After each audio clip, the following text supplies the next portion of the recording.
You know that Dory went back to Sumeru, right? Yeah, she mentioned she was planning to head back.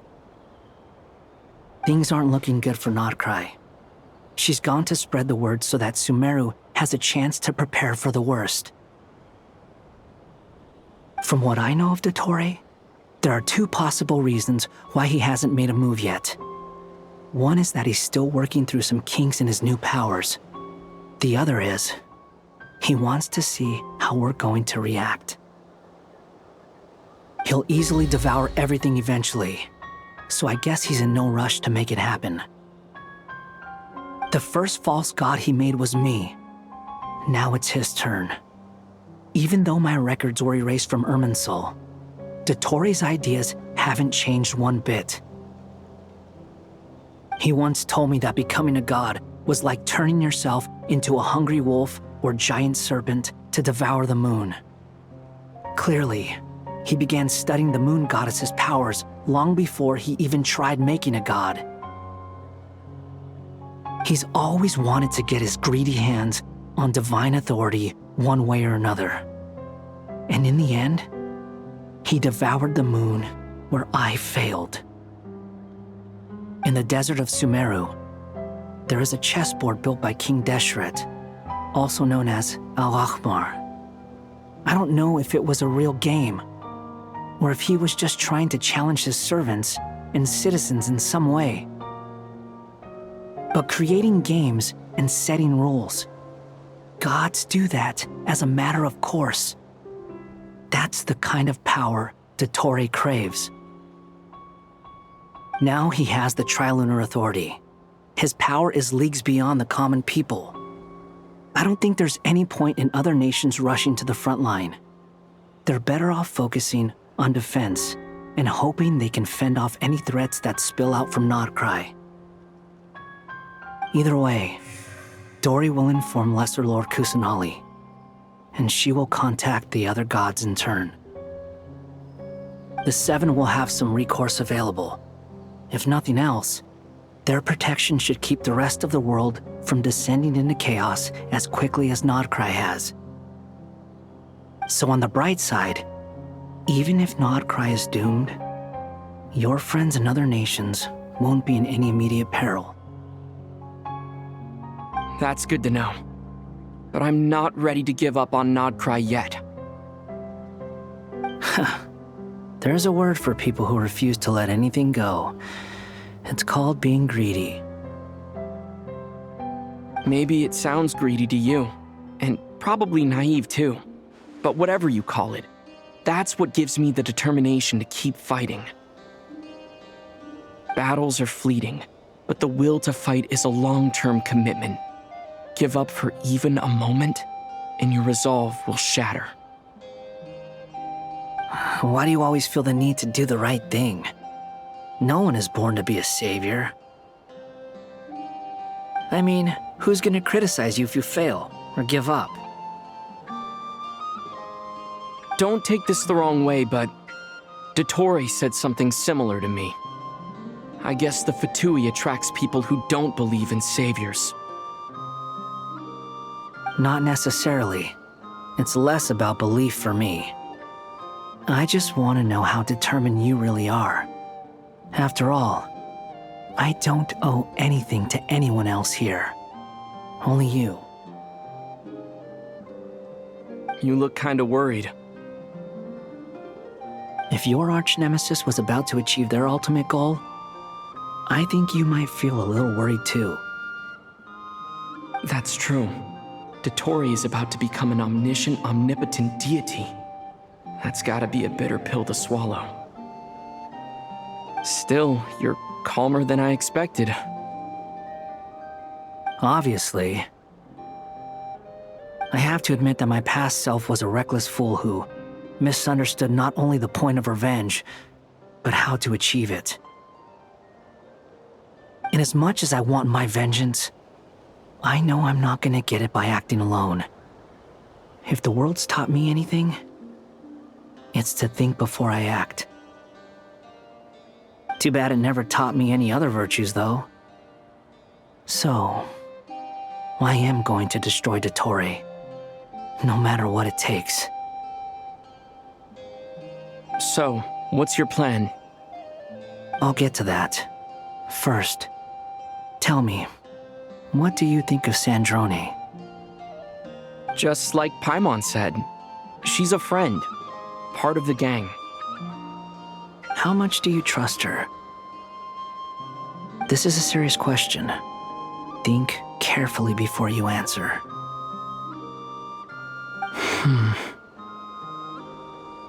Although she's with the Fatui, she has her own values, and she's helped us a lot. If nothing else, she's clearly going the extra mile for Columbina. I see no reason not to trust her. If you say so. In that case, the three of us need to talk. I have some thoughts about her computing problem. It can be solved, but it will come with a cost. How much? If I can afford it, I'll cover it. Sometimes your heroism really backs me into a corner. You know that? Come on, let's go talk to her.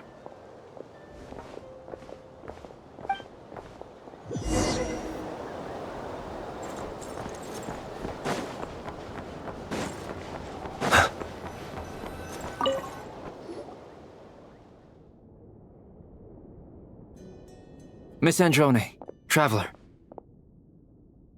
Hey there. Paimon's here too! She was just helping them sort through their things. How did your chat go? That was fast. The call only just ended. Well, you said it was urgent, so we got here as quickly as we could. Albedo, I have some alchemy questions for you. I see. Looks like my knowledge proved useful after all.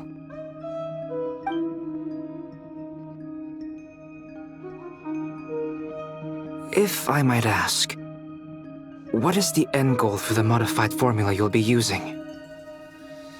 I needed to predict the future of the entire world. But I've run into some teething issues since trying to implement Renee's theory of the four Orthants. I see. I'll have a look at it. Still, computing power is the real issue here. How do you plan to solve it? About that, it's been sorted. Oh, with the Traveler's help? Actually, you're not wrong. He found the person with the solution. Was it Hat Guy? Yeah, it was him. Wow! Go Hat Guy! Seems like all that time studying at the academia is paying off big time. But where is he? Wasn't he the one who asked Albedo and I to come here? Come with me.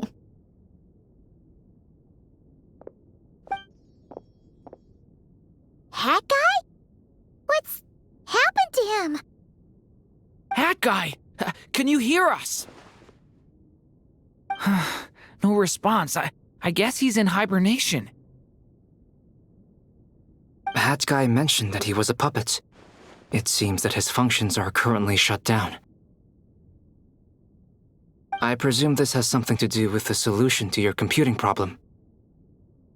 That's right. He and the Traveler came to see me. Wait, what? You have a solution? Would you calm down? Why do you always react so hysterically to everything? Excuse me? How would you know? You shouldn't be so quick to judge complete strangers. It's very bad manners. Oh, please.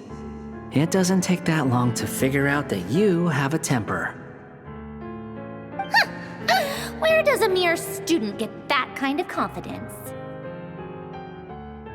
I've actually published more papers than you. Not that status counts for much. Even Paimon's applied for academia admission. Huh? Are you serious? See? This is why I can't be bothered to explain myself. She recognizes no one's skills but her own. Okay, fine. I'll hear you out. So, tell me, how do you propose to solve my computing power problem? This world itself is constantly processing all kinds of information. If it's the world's future you're trying to calculate, you need a processing device that's designed to cope with that volume. Easier said than done. Only Irminsul can handle that kind of... Wait, is that what you're suggesting? But surely we can't just plug my formula directly into the ley lines. You should be able to tell that I'm not human, right? Yeah, I noticed. The technology, though, seems pretty ancient. Very different from Fontaine's. It's a completely different system. Conrian, to be precise. I'm what they would have called a puppet.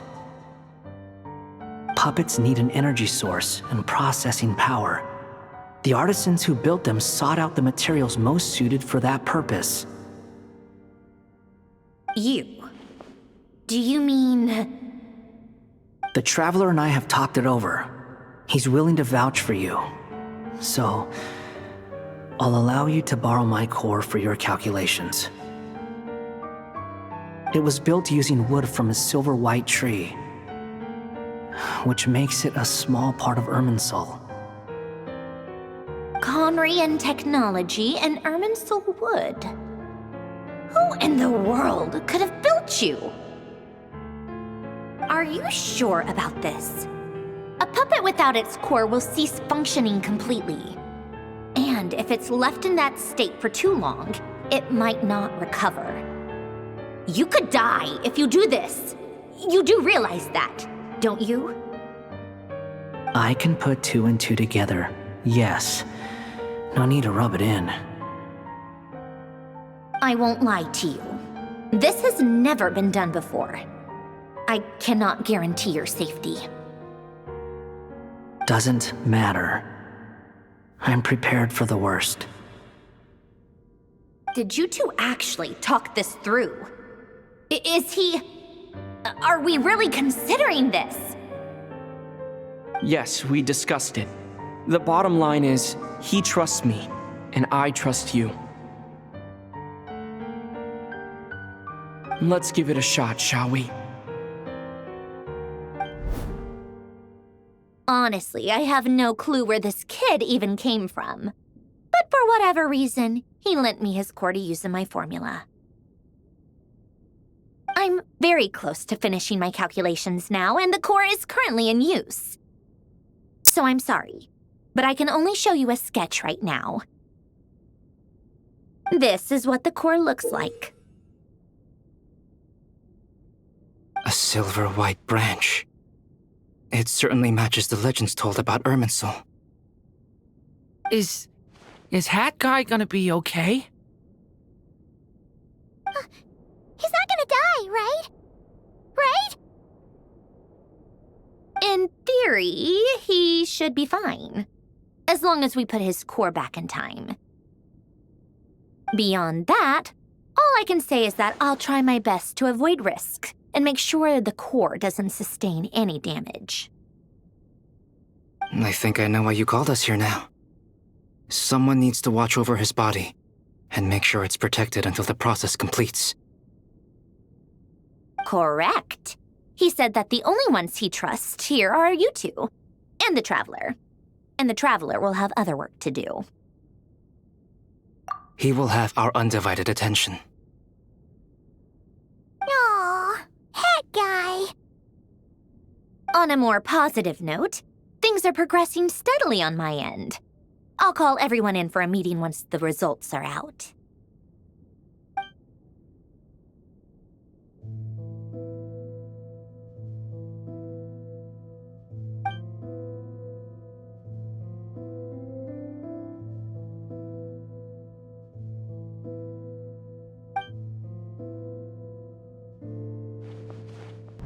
The worst case scenario with the core removal is either a system reset or a total loss of function. But I'm not afraid. A quiet death should have been my fate long ago. A core is completely different from a heart. It's like another vital organ entirely. I never believed it could be a true replacement for what I sought. But in the end, it turns out the core was more useful to me. Pretty funny when you think about it. It's like the punchline of my entire life. Do you think there's any difference between a puppet and a human? If not, then this would just be another samsara. I have already experienced both a past life and a next life.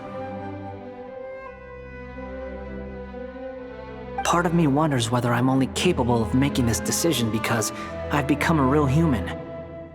What's with that expression? Isn't this a good thing?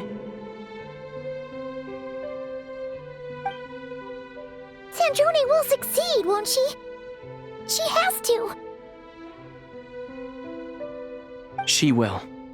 We all have to persevere until this is over. That's right. And I'll protect you all until a moment of victory arrives.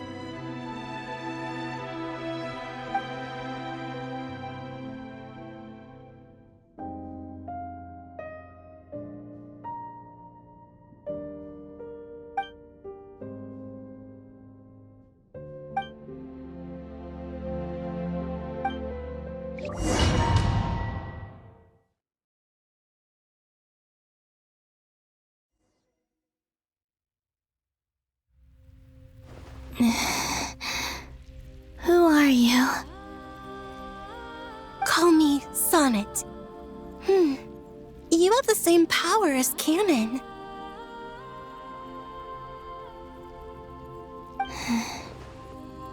Sonnet. So, you're the goddess of the iridescent moon? Oh, goodness. You recognize me? Well then, what's your name? Columbina. Columbina Hyposelenia. Hyposelenia? What a lovely name. Did you choose it yourself? It was a joint effort between me and my friends. Friends? You mean your friends in the heavens? Huh? Oh, sorry. You must be exhausted. I apologize. Hang in there. Let me introduce you to my older sisters. Do you mean the other two moon goddesses? Arya and Canon? Wow, you sure know a lot. Hey, does that mean that our story goes on into the future?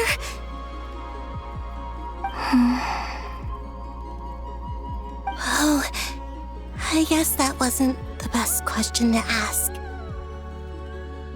It's all right. We were prepared for that possibility. You could say we were too prepared. I can't even remember how long my sisters and I have been here by this point.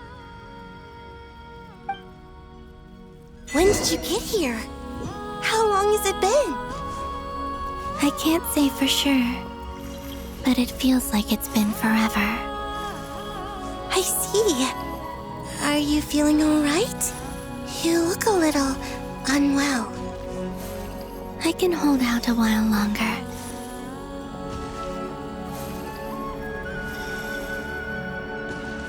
We don't have far to go. The place where my sisters and I are based is just up ahead. Don't worry, they're both really nice. I'll introduce you.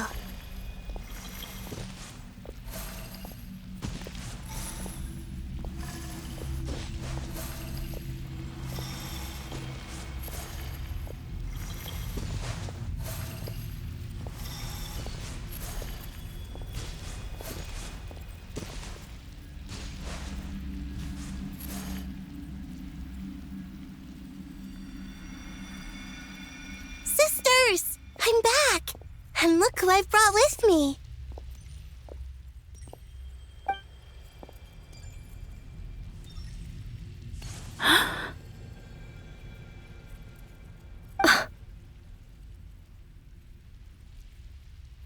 It's our lovely little sister, born in the far future. The pleasure is all mine.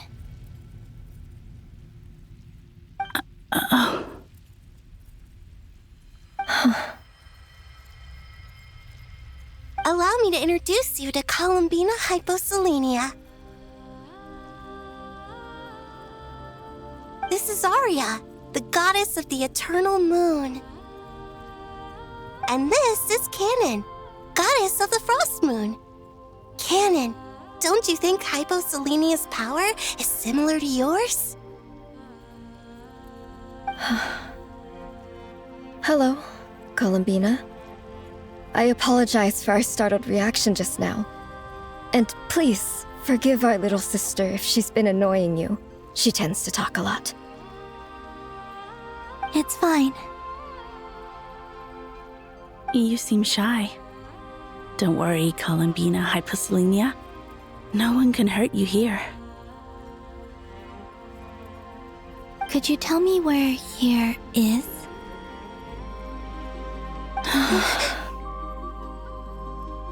Please. I must know. My dear sister. This is where Tevat's original ruler, the Dragon King Nibelung, imprisoned the moon goddesses. What? You're scaring her, Canon. No, I'm fine. Please, continue. Nibelung, our original master, created us in the distant past to maintain Tevat. But he left this world and traveled into the dark universe beyond, to explore worlds vaster still. Day and night, we fulfilled our duty in the heavens, until the day that the first descender arrived. The great ruler of the firmament. The heavenly principles. Is that what later generations call them? I see. But we did not reject them at first, nor did they seem to harbor ill intent towards this world. We coexisted in peace. They were like a guest in our home. Slowly, however, we came to realize that our guest had a growing desire to change and dominate the world. And you didn't stop it? No. There was an order to the rules they set up that Nibelung never taught us. We wanted to know if this order would bode good or ill for Tevat. All right. Canon and I wanted to know. Sonnet was against it from the outset.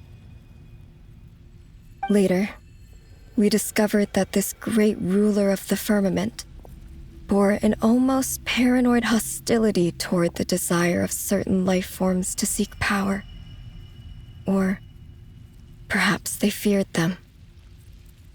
They would even cast down celestial nails as manifestations of their power, to punish the civilizations of the world below.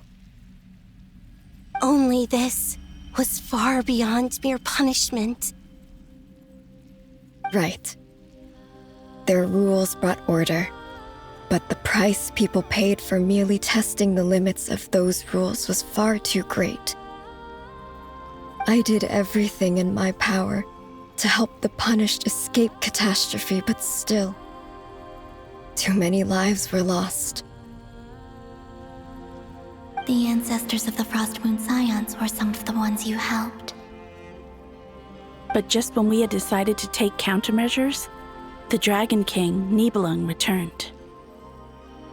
And so began the War of Funerary Flame. So, that's the name the world gave that war in the future. Well, who won in the end? As far as I know, the Heavenly Principles won, although it came at a great cost. They remained in Teyvat, where they continue to rule to this day. And the world's original master, the Dragon King Nibelung, was destroyed. And what of the moons? Are there still 3 moons in Teyvat's skies?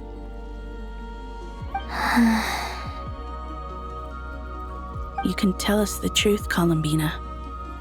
We know we are but remnants of a bygone age. We are prepared for the answer.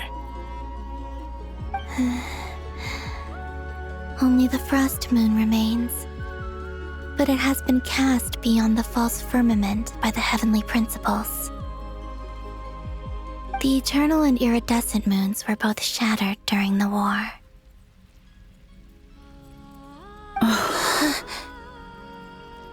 So death finally came for us in the end. Sonnet. But you're still here, aren't you? A moon goddess cannot live without her moon, Columbina.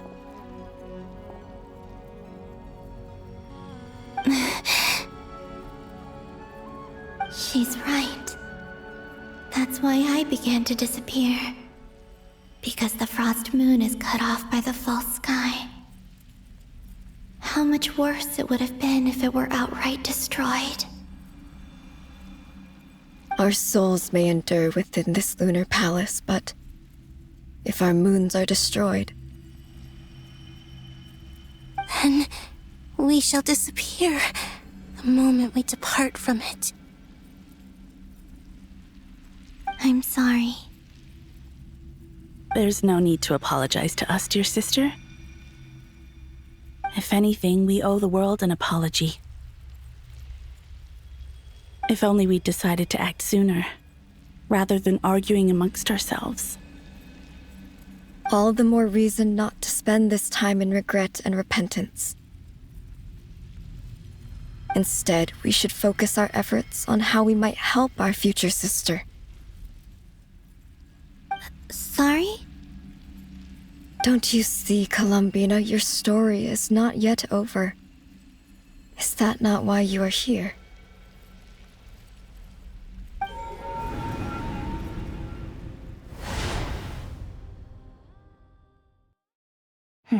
It's done. Initiate numerological array. Continue running primary process. Calculate the world's fate through extrapolation. And identify nodes of potential change. Secondary process, scan for moons. Still 4. The number of moon marrows hasn't changed.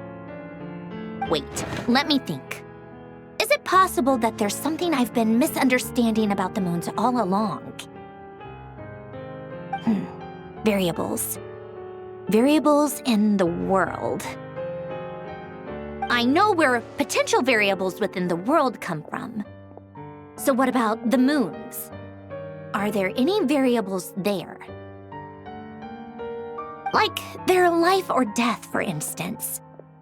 What if being alive or dead makes no difference to a moon? But that's so strange. Even immortal gods can die. Why would the moons alone be... Wait! I've got it! If alive or dead is considered a variable, we might have had this wrong the whole time. No one ever said that a moon marrow equals a living moon. We just made that assumption ourselves.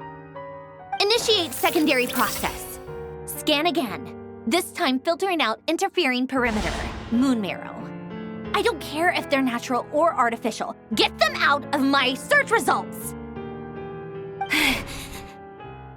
Why? It says 3 moons still exist in Teyvat, even after excluding the moon marrows. But we know for a fact that 2 of them are dead.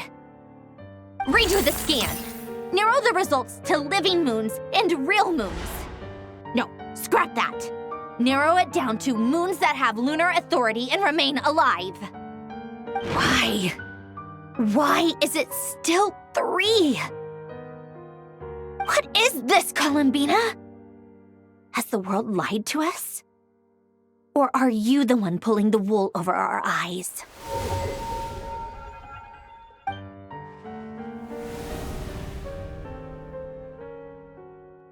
So, you think that the moon's reflection might be where Nibelung imprisoned the 3 moon sisters?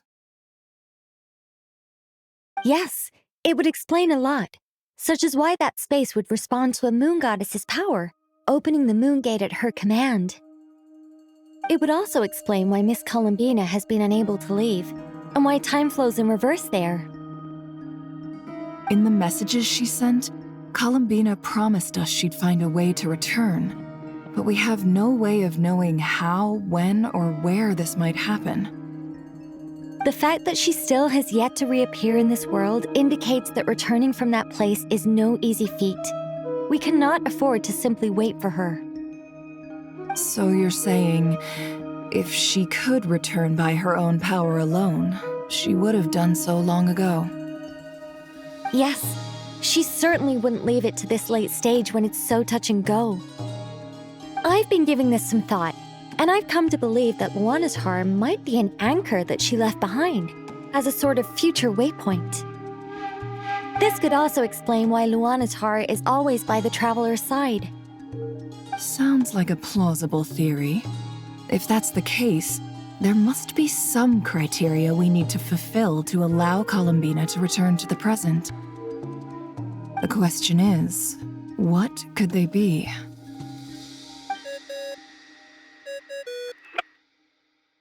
Hello?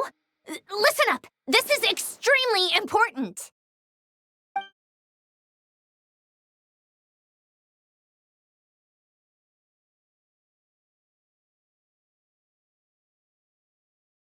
Not only is Columbina alive, but she may well exist in a form unimaginable to us. I'm still unclear on the details, but she's done something truly inconceivable in the past.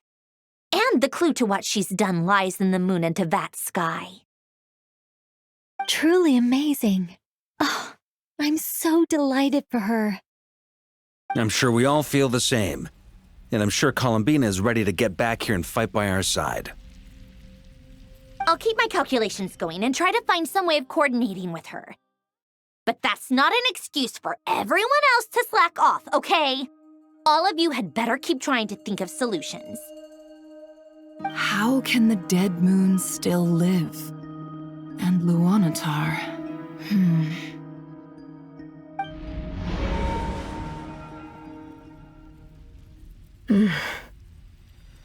It's hard to believe that's what will happen in the distant future.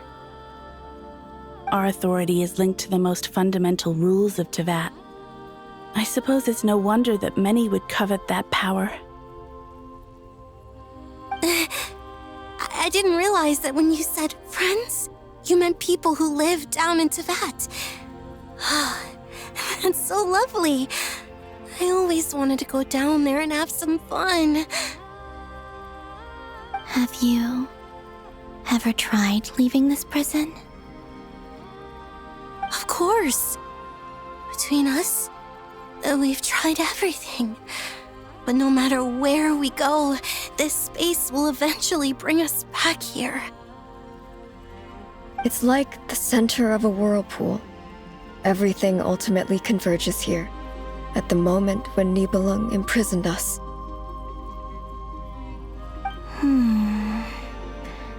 In that case, have you tried using any of those pathways that connect this space to the real world? Sorry? What are those? They're passages through which you can make small-scale changes to reality by using Kuvaki. Or am I the only one who can use those passages? Because part of my soul remains in reality. Kuvaki. What is that? You don't know? It's A unique kind of elemental energy found only in Nodcry, the land from which the moons arose. Oh. Well, it's true that the moons first rose up from the part of Tvet you say is called Nodcry. But there is no difference in the elemental energy between there and anywhere else. What? Could you show us some of this Kuvaki hyposelenia? Maybe if we see it, it'll make more sense. Okay.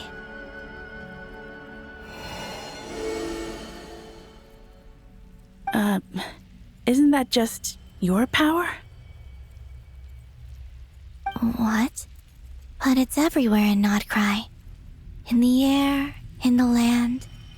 Even the creatures who live there have adapted to its influence. How curious.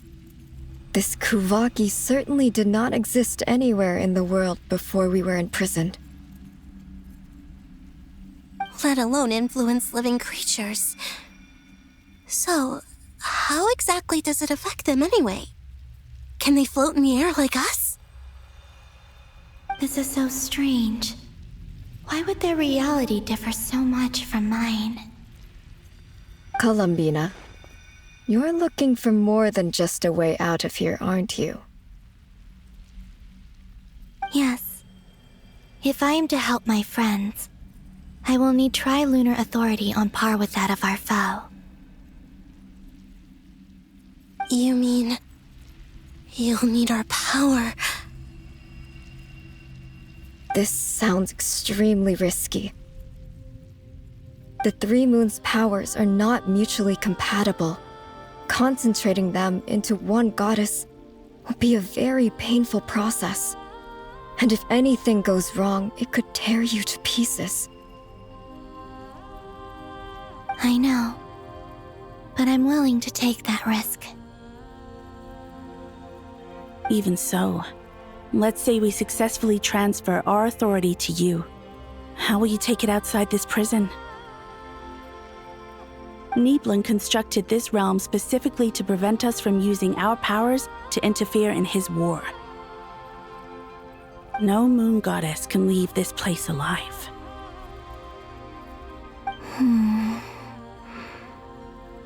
What if I don't leave alive?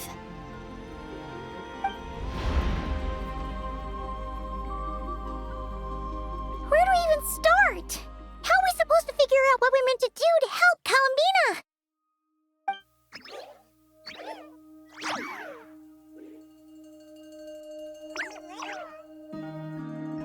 Columbina? What do you need from us?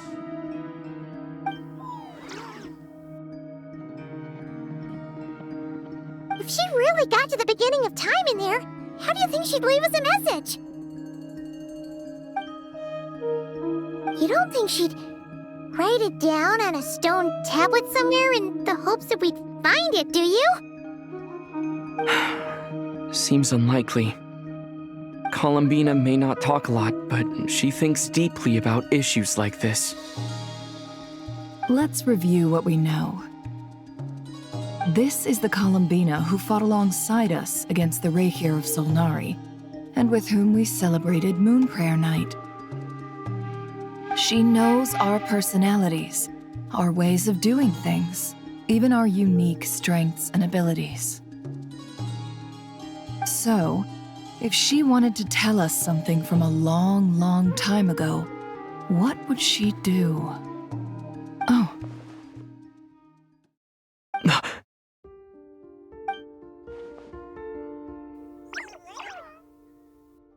Traveler, you once said that those golden ripples also appeared when Luanatar was born.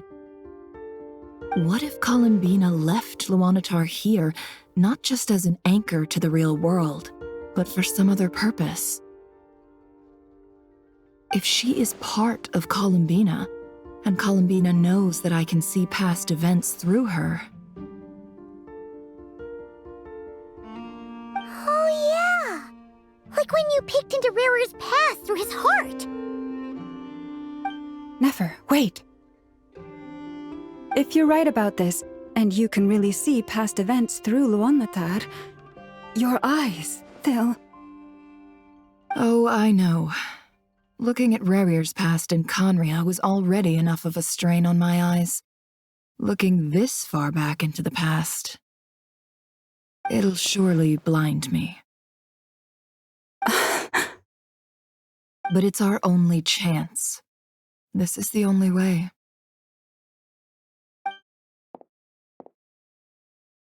Boss. We spoke about this once, a long time ago.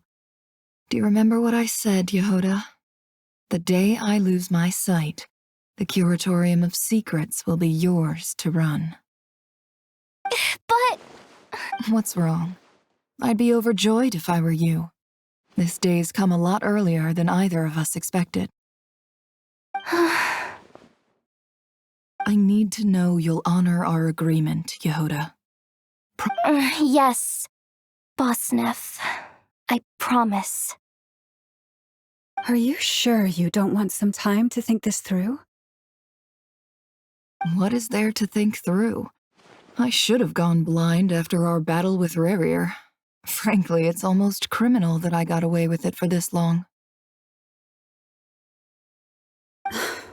Then at least let me take some precautions on your behalf. And if you really do lose your sight, I'll visit your office every day and make sure you're well looked after. Oh, please, anything but that.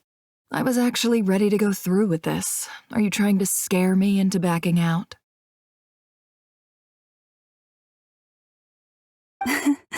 As if I could ever scare you. I'll assume you're just joking to calm your nerves. All right, enough chit-chat. Let's do this.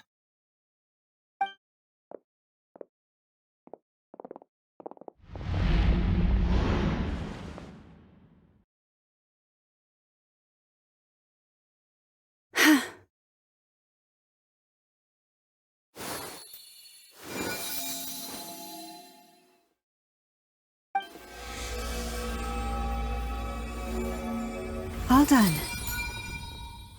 Good. Now give me some space. Come on then, little one. Show me what happened in the past.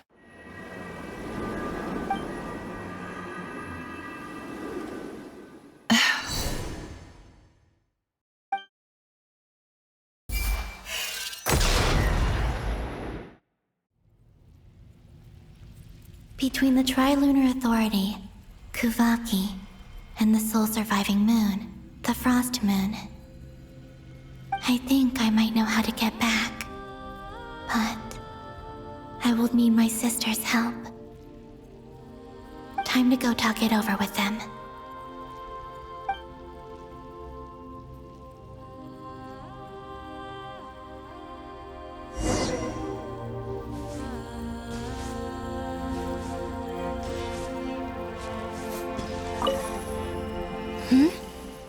Have you decided what to do? I hope it's not too dangerous. You really scared me when you said that thing about not leaving here alive. Come on, let's go find the other two.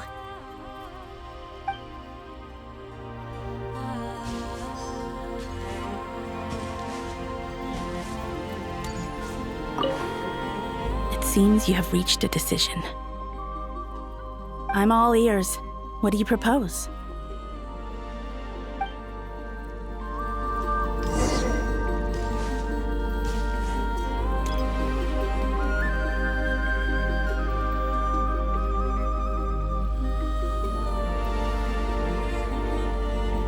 Have you figured it out, Columbina? Tell us, how do you plan to leave this place?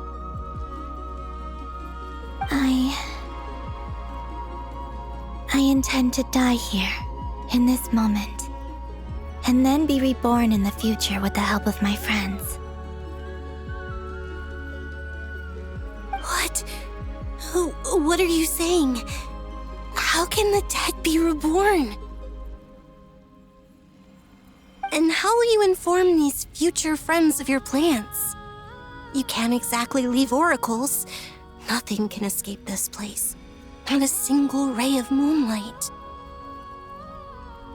And even if you found a way, what if they never find the message you left for them? You'll... No, that won't happen. Come again? They will find my message. I'm sure of it. I'm not following. How exactly will you achieve this? It's quite simple, really. First, I will leave my soul here.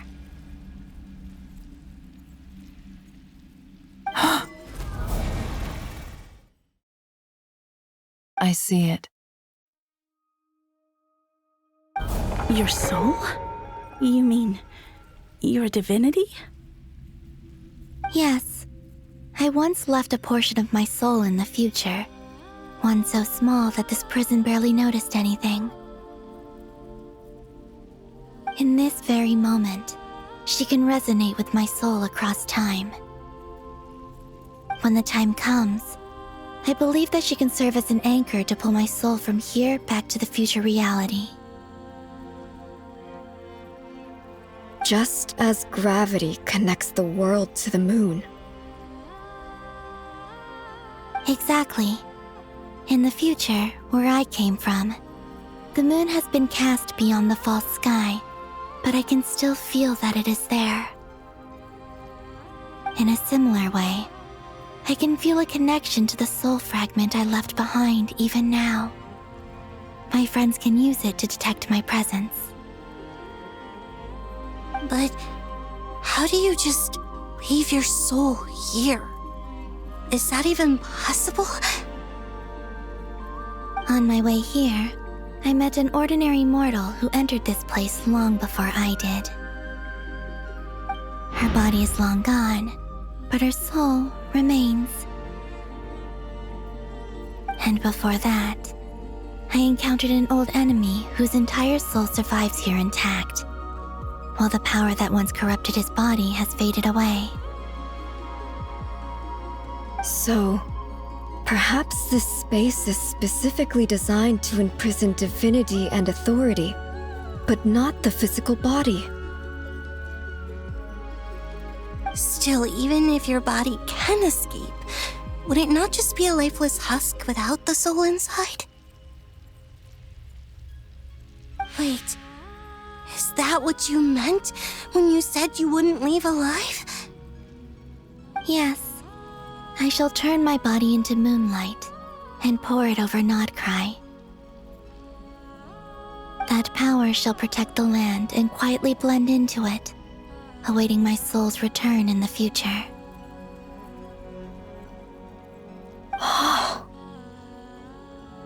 However, I cannot do this on my strength alone. I would need your help to do this, so I'm humbly asking for your assistance. Oh, dear sister, you need not be so formal. As I said before, we are but remnants of a bygone age. You, on the other hand, were born alone in that distant future, and you have walked a long and lonesome road since then. How could I bear to let your story end here in this dungeon? Don't forget, we are your sisters, your family.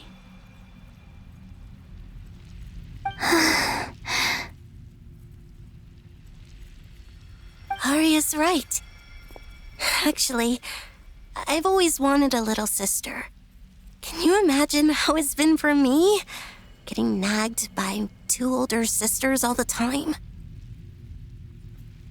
Now, I finally get to be the big sis. And not just that, but I get to help you return to your world, too. How could I say no to that? Sonnet.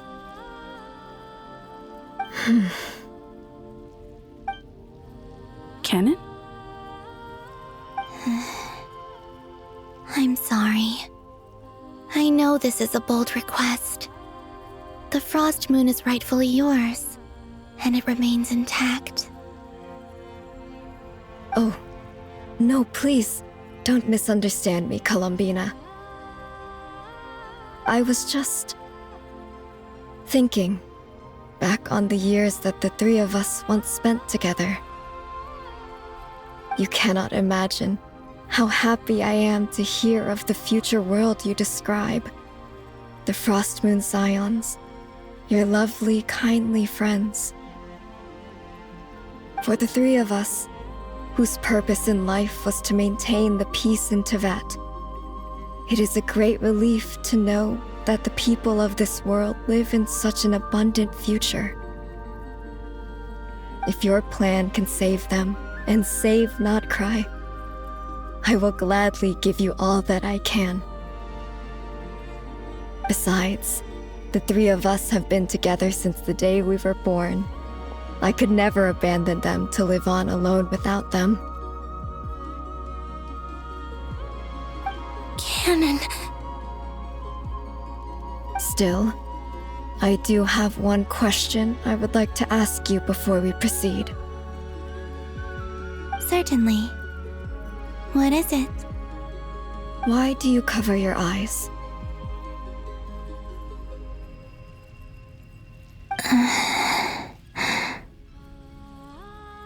Yeah, I was curious about that too. But it seemed personal, so I didn't want to intrude.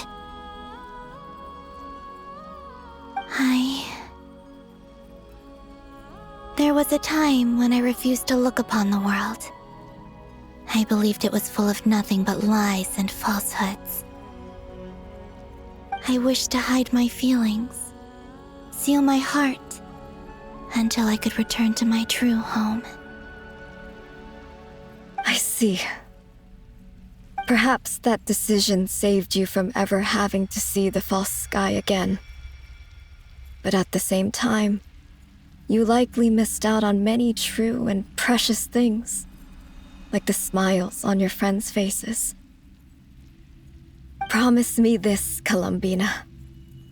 When you return to the future, open your eyes, take a look at the world around you, and see your friends. I'm sure that you know this already, given that you long to return. But that is your true home. Give me your hand, Columbina. Aria, Sonnet, you too. Okay. All right.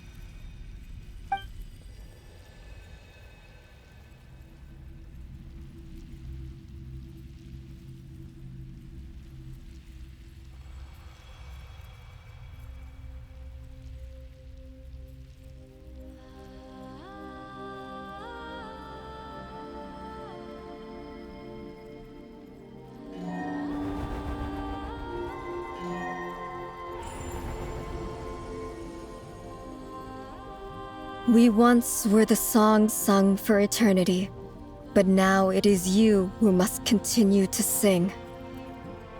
We once were the tides in the great river of time, but now we subside, and you arise. We were the messengers of madness and inspiration, but now the lies have faded, and your truth must endure. We are souls awaiting the sun. You must return to be with those who smile when they see your face.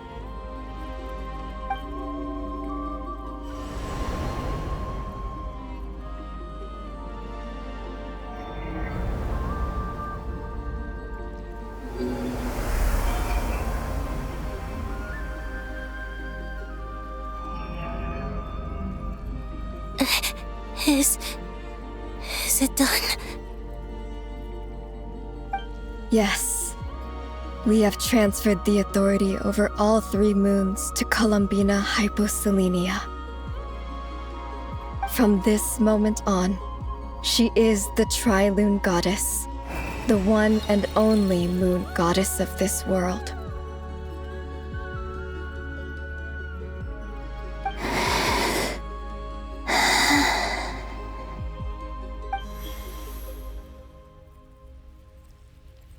Thank you. Thank you, my sisters. Now go, and do what you believe is right, Columbina Hyposelenia. Be aware that we cannot grant you the power of the three moons beyond these prison walls. The conflict that arose over their remains following our disappearance will still take place. I understand.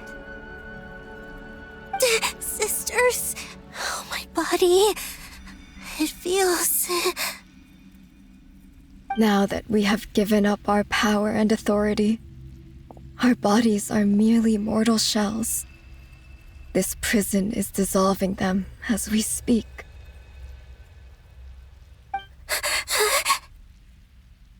It's okay, Sonnet. The end must come for every god, just as it does for every human. That's all this is.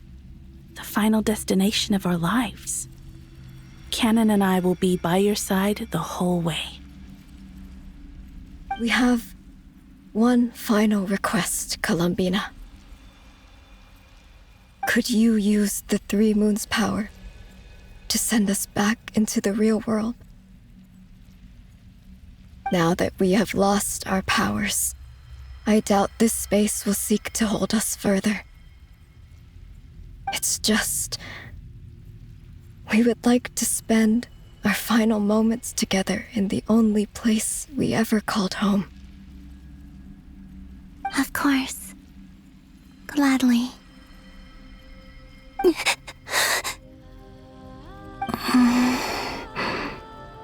Sonnet? Yes? Don't... I wish I could tell her not to give in to the abyss. Not to be afraid. But is this really what I should say at this moment? Don't forget. I'm so glad to have a big sister like you.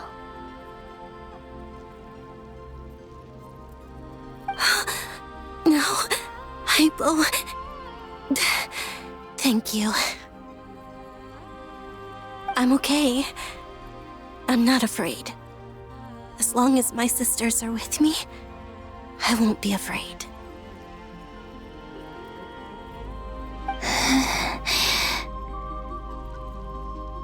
It looks like this is goodbye, sisters. Goodbye, Columbina. Take care of this world in our stead. I will.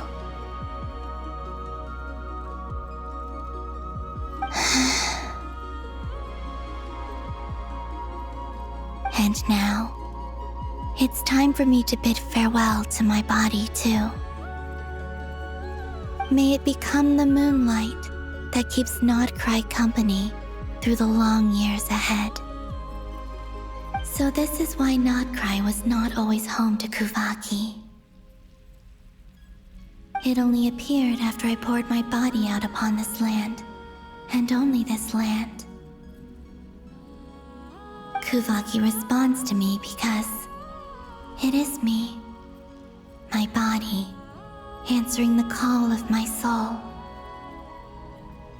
And the golden energy I've encountered on my way here was, in fact, that very soul, which I am about to leave here to guide me.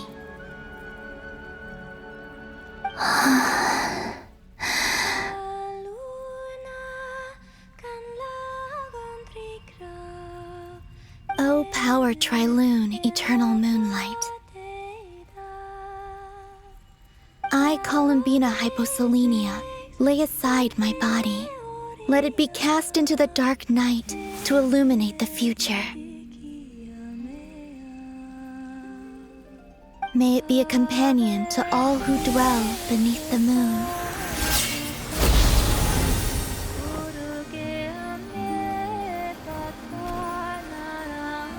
Until the time comes for me to return home.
That was crazy! Were we even allowed to see that? Is anyone? Oh, can you still see? How many fingers am I holding up? I see 2 fingers, and a look of sheer terror on your face. Truly astounding, Miss Nefer. Your eyes have glimpsed the very ends of the world, and yet they remain as sharp as ever. Or is the credit for this miracle due to Miss Lauma? It seems that even time itself is no match for your medical skills. Surely you jest, Mr. Flint. I suspect we have Columbina to thank. She must have realized the immense toll that the ritual would take and purposely set aside some of her power in the past to protect Nefer's eyes when this moment arrived. There is always a great price to pay for witnessing the truth, but it seems that this time, Columbina has shouldered that burden on our behalf. She chose the perfect method of getting a message to us.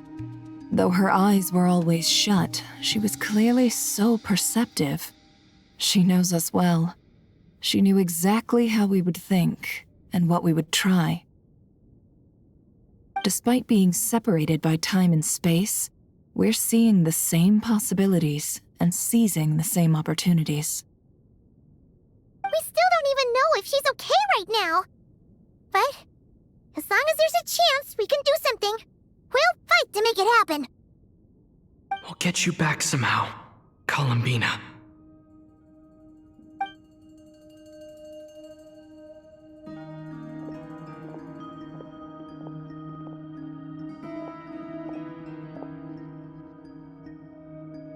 Well, based on the information we now have, let's figure out our next moves.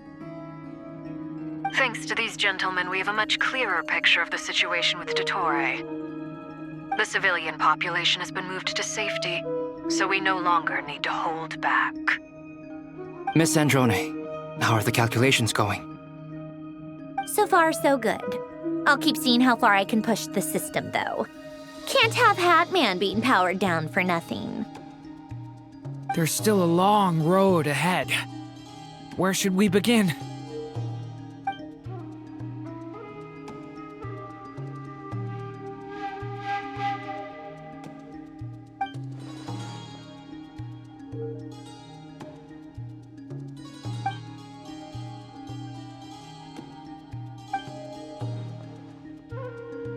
Our plan is clear.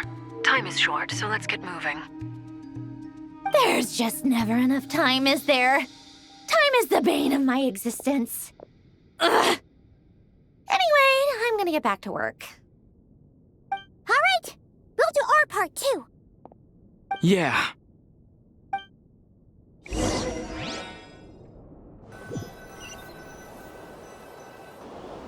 Albedo's theory says that elemental energy can dilute the light realm's power. But I'm no expert in building elemental defenses. Sounds like something out of the advanced elemental theory section of the library. Whew. You seem quite troubled. Well, yeah. I mean, who doesn't get a little flustered when they're completely out of their depth? You were the very picture of confidence back when you approached the Hexen Circle. Yeah, I could have been faking it through that whole meeting for all you know. Who's to say I'm not just a ball of nerves in a charming and gregarious package? Oh gosh, really? I'm so sorry, I had no idea. Well, you're all the braver for it. Still, I was much more in my comfort zone than I am here. At least in Mondstadt, you can cry for help from a cliff top and actually stand a chance of summoning Barbados himself. Things have never looked bleaker than they do now. If we don't pull this off, Tevat's doomed, isn't it? Oh, you think so? Actually, yes. Yes, it probably is. It's a shame. Don't put too much pressure on yourself. Tevat has faced annihilation many times in the past, but it also gave us you, didn't it? Hey, don't give me that. It's not like I'm anyone special. I disagree. Every human born in this world is special. We angels have always believed that. In that case, this humble human being has a big favor to ask of you. I thought you might say that. I'm sure Alice, in her great wisdom, sent you here precisely to help us in this difficult time, yes? Well, that has less to do with her wisdom and more to do with my power. Of course, of course. Well, the thing is, these elemental defenses we're about to build, I don't think it's a question of if they'll fail, but when. Durin's findings from his patrols make it clear that Dottore is constantly expanding his territory. First it was his lab, then the design bureau, and now this. It's not realistic to completely stop him encroaching on the rest of Nagrai. Rather, our goal should be to stall him for as long as possible. If Miss Sandroni's calculations are correct, well, they're the closest thing to certainty we have in this situation, so let's assume they are. Anyway, her calculations suggest that our best hope for victory lies in Miss Columbina's return. It's up to us to slow Dottore's advance and buy time for her to make a return. Are you asking me to help you with building the defenses? No. I'd like you to prepare for what comes next. When he eventually reaches us, we will have to fight him. You were an angel once and a mage now. I'm asking you to lend us your protection. Oh. Can I take it that you're triggering the terms you fought for during our three-way talks? Well, technically those terms were about protecting Mondstadt. But if you're happy to agree to the change in location, then yes, let's do that. You're cashing in on this much sooner than I'd imagined. Well, yeah. The way things are going, I might not get another chance. Very well. The mages have heard the knight's plea, and we will respond. To tell the truth, Alice and I had already discussed how we might help you all, so I didn't come empty-handed. I always like to be prepared.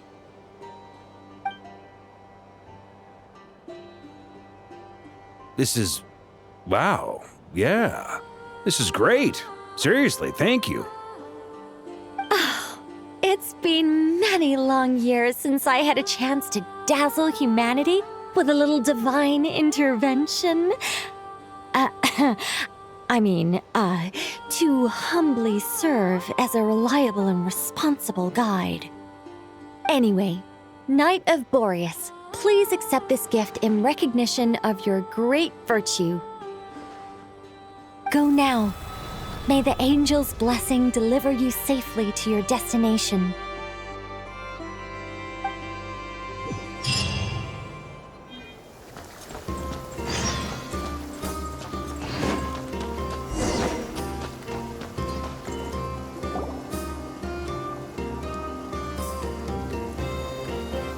You're here. Sandrone! How are things going? Glad you asked.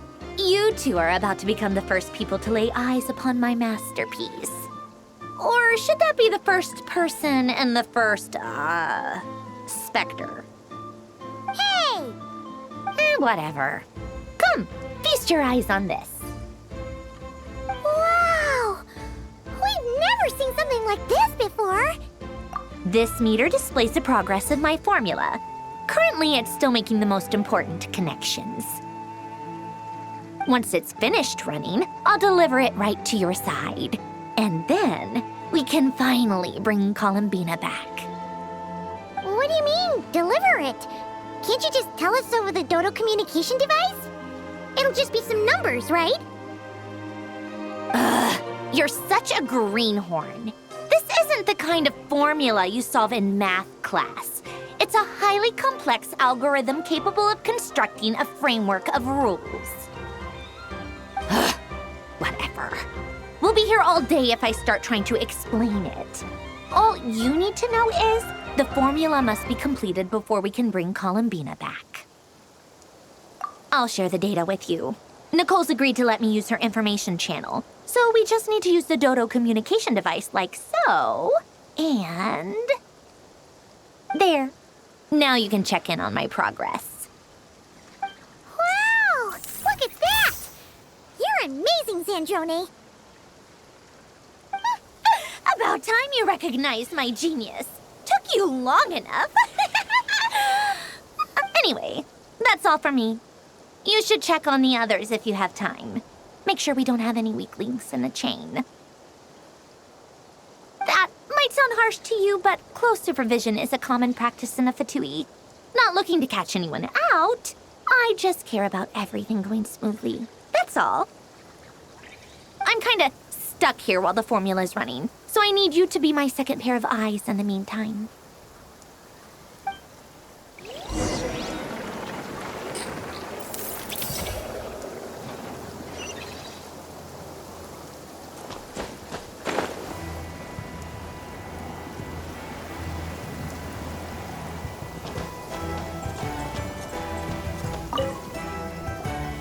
Traveler, Paimon, a pleasure to see you both. Twins! How's everything coming along? Fairly well, if I do say so myself. Personally, I am ready to confront Dottore head-on. Ooh, you sound much more serious than usual. To be honest, I am not usually fond of exercising my full strength. For one thing, it's hardly conducive to maintaining a low profile. Besides, I believe one should have the right to choose when to show their hand. I am conserving my strength until the moment of battle is upon us. Anything to boost our chances of victory. Seeing you get into the zone like this really puts Paimon at ease. Huh, Traveler? I consider it an honor to have your trust. Rest well. I look forward to seeing you both in your element during the battle.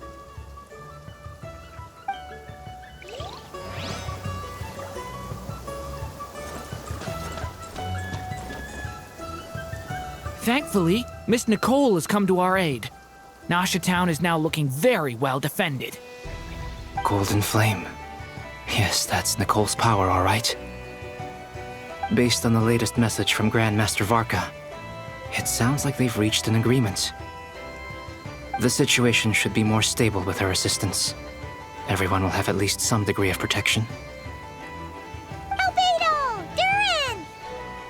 Hello there, you two. Are you well rested? That's good to hear. As per the plan, Albedo and I will be in charge of Nasha Town. As Dottore's energy field expands, it's creeping ever closer in that direction. But we will do our best to hold our position. We've fought side by side many times before. and always with great success. I believe this time will be no different. So don't worry about us. Focus on fighting Dottore. As Dottore's energy field expands, we fought side by side. I believe this time. Rest well.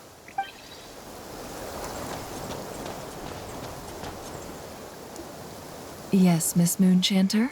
What are you staring at? You always address me in the strangest ways. Lady Moonchanter 1 minute, Miss Moonchanter the next. Yes, and? Are either of those incorrect? Not as such. It's just that I simply call you Nefer nowadays. Uh-huh. That's my name. What's your point? The point is I don't add any honorifics or titles. Meaning what? That maybe we're on friendlier terms now than we used to be. Is that how you see it? And I thought I was the one with eye damage. Never! Wilma! Paimon, traveler. Just swinging by to check in on you. How are things going? Did you manage to get some rest? Don't worry about me. I won't slow us down. And I give my all to ensure our victory. Ah, yes. Allow me to give you two a quick checkup.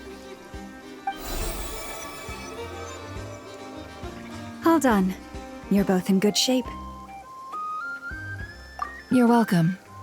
You'll have your work cut out for you in this battle against Dottore, so make sure to get some rest in first. Paimon will keep an eye on him, don't you worry. I'm glad to hear it. Take good care of yourself, too, Paimon. Sure thing!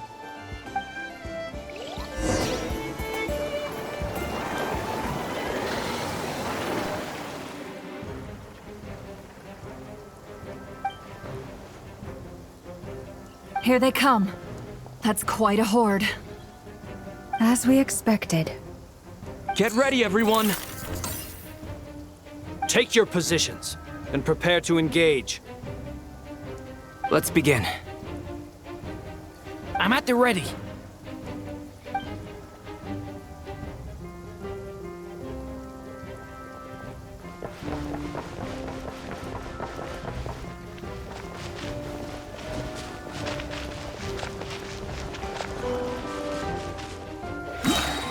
What a waste of time! Change your skull!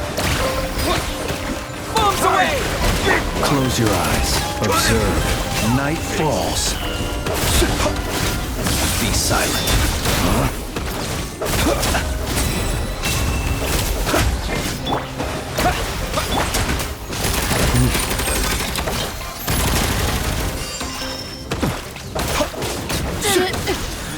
Another one. Go! 5. Close your eyes. Observe.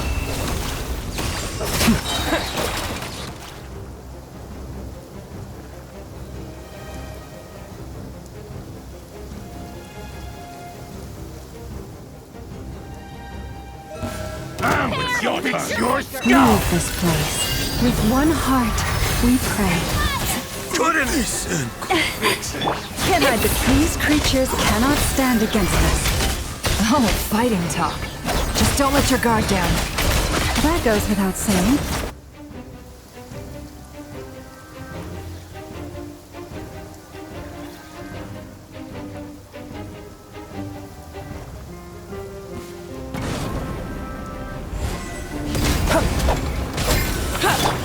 Devouring claw!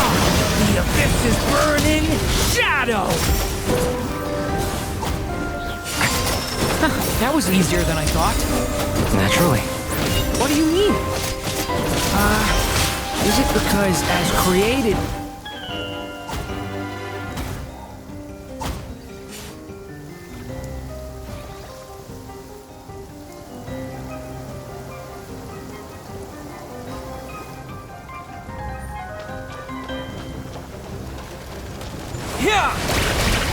Go! Forest, protect us for the everlasting. It all adds up. People have always used fire to drive away wild beasts. Wouldn't a lantern work just as well? You read my mind, my dear friend. I was just about to say that. All right then, dear friend. Bring the light!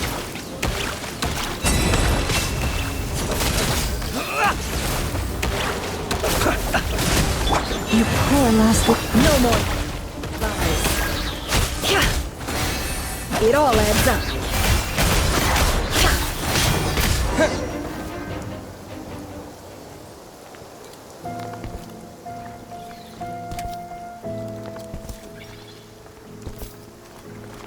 You're looking well. I trust you've had a good couple of days. Dottore. It's actually a good thing, in my view. If the subjects of my experiment were to die prematurely, it would throw quite a wrench in the works. And so, I must thank you all for your resilience. We are no longer on the same level, but you are nonetheless worthy of my respect. A creator god should be merciful and gracious after all. And in any case, it is only right that before I end your lives, the world is informed of the arrival of their new god.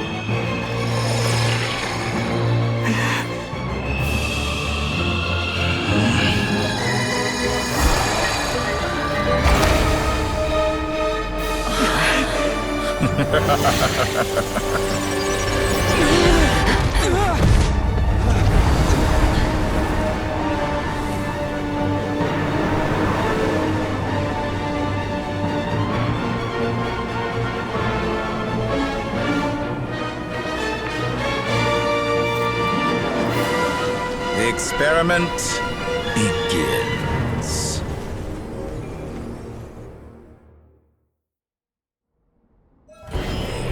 With the marrow of the 3 moons in my hand, behold the false moons fall!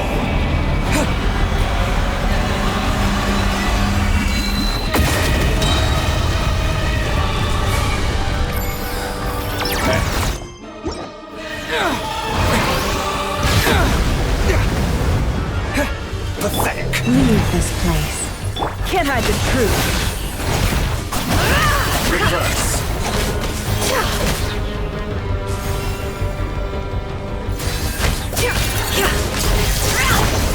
Close your eyes to dust. Bombs away! Entropy cleansed. Such a simple attack, and you're already struck. That's more like it. Some results of B-side. Night rolls. Just close your eyes. Fear the dark. Good. Keep it up. I'm still collecting. No more lies. First, like an ant in my paw. I've been moved inside another space, and it's sealed off. Looking at the structure of it, it seems like Dottore intends to trap us here. There's no exit. Our endurance is about to be put to the test.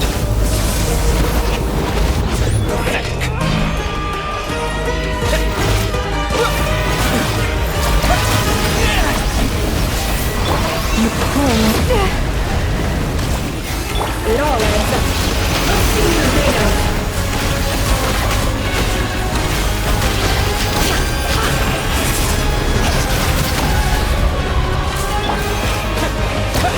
Pathetic. No more lies. How dull. The mystery unravels. You cannot face me. Found.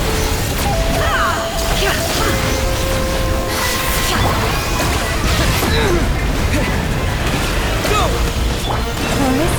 With the marrow of the 3 moons in my hand. false moons fall!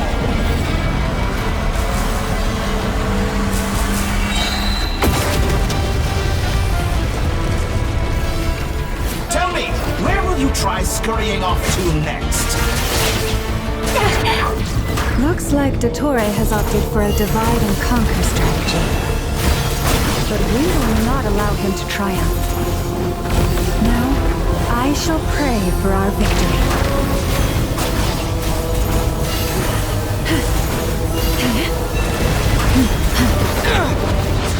Intro. Perhaps you could try being a bit more Can I the truth?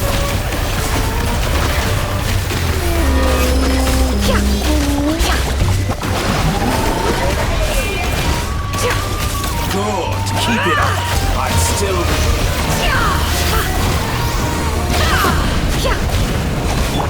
Water jet! Outdone. It all adds up.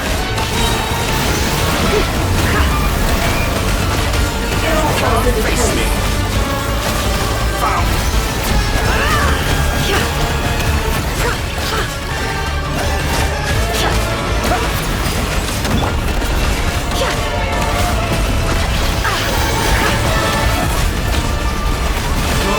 Keep it up. I'm still collecting data. No more honestly think that would hit me? Be annihilated, that which cannot stand against me. What's this supposed to be? A knockoff version of the space Columbina got trapped in? There really is no way out. We'll see about that, Dottore.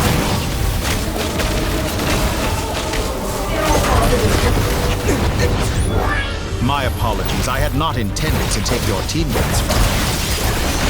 But you have a choice. Obey?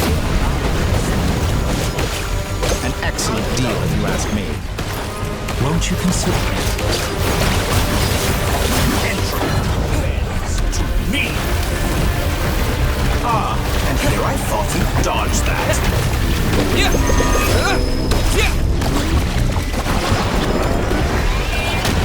Go! You barely managed to face me.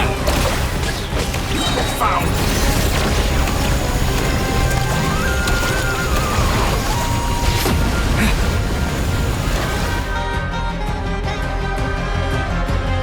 I'm aware you've been working on some little tricks to surprise me with, but it appears that none of them have come to fruition.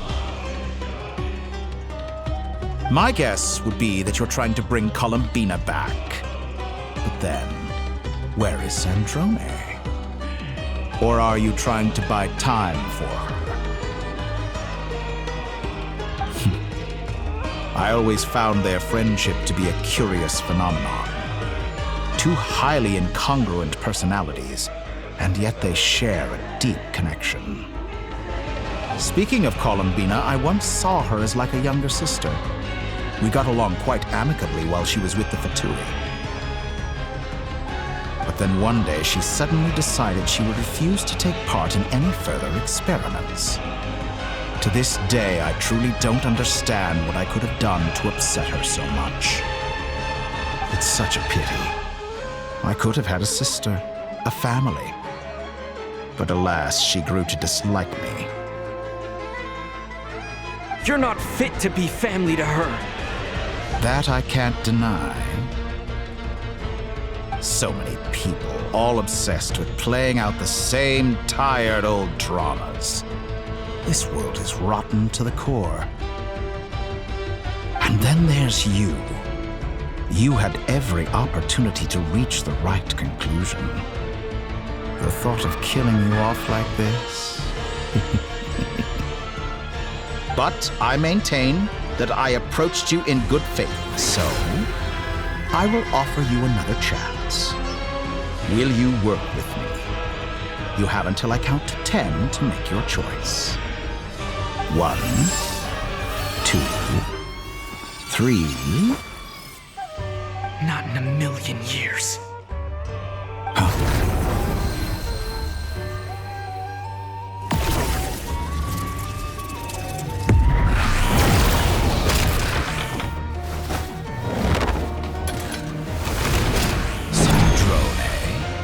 What a pleasant surprise. I didn't think you'd join us all the way up here.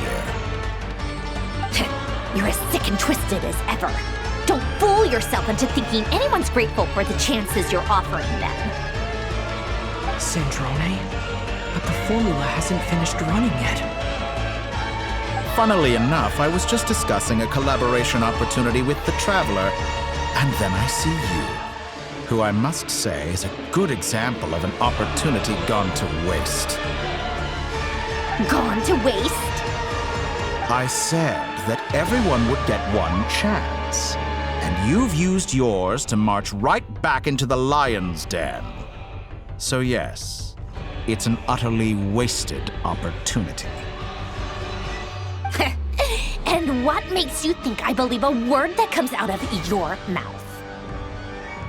I was planning on disposing of your little formula after wrapping up more urgent business here.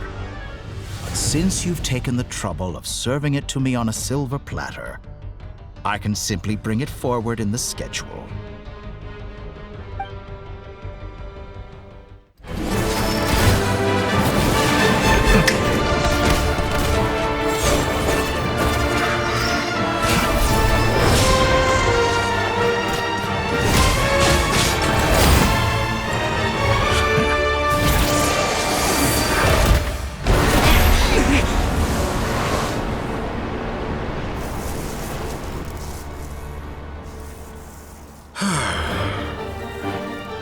Is this your life's work? This piece of trash?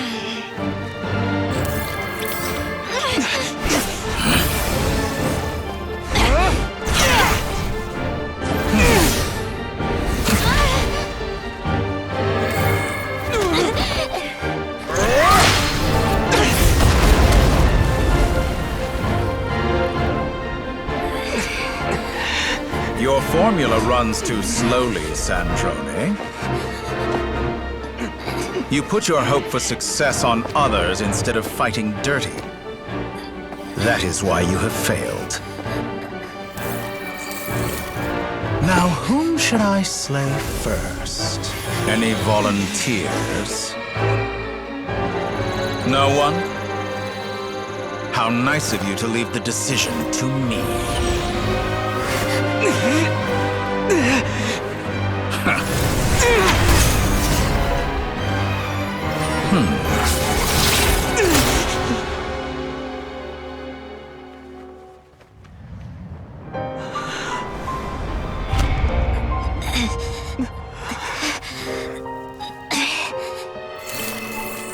Oh, how unexpected.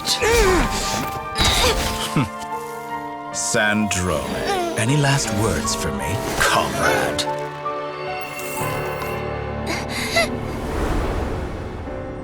Is there anything you wish for? Not really. But I've always known what I don't want. Go to hell, Dottore.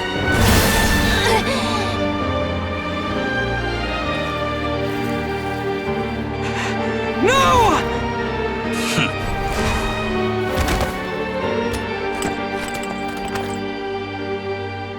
And now, you have failed.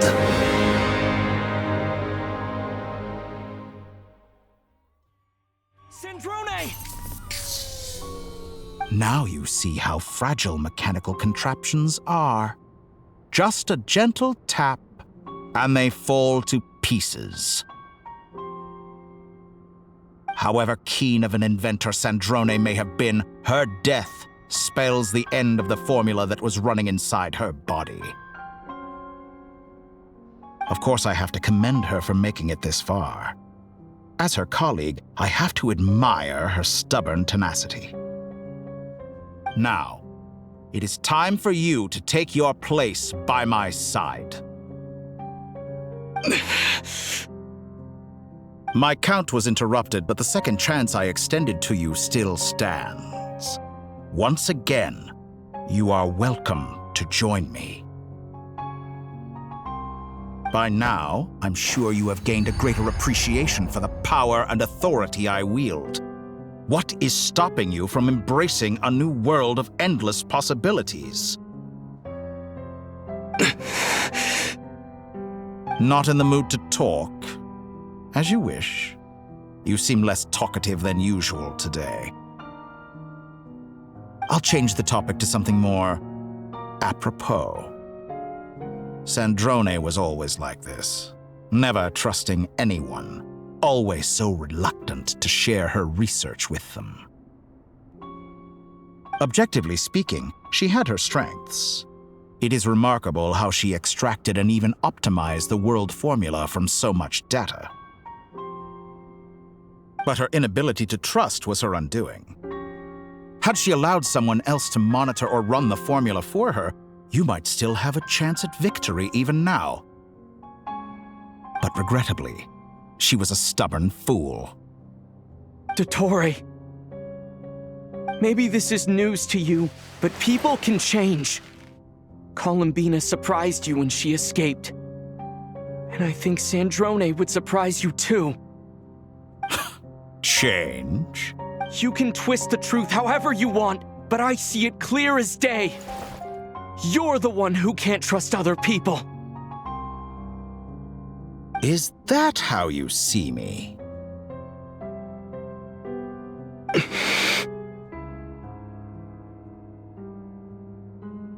By this point, what can you hope to do about it?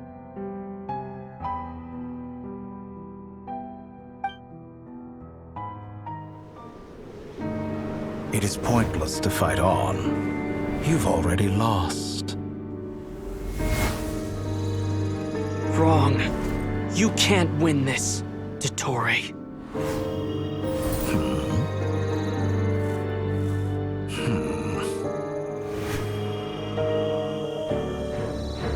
What?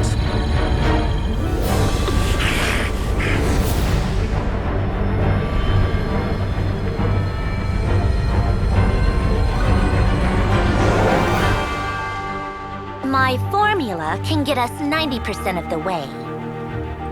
It will connect you to Columbina. Then, I will bring the formula's output to the Traveler's side. For the last 10%, do whatever it takes. Just bring the moon down.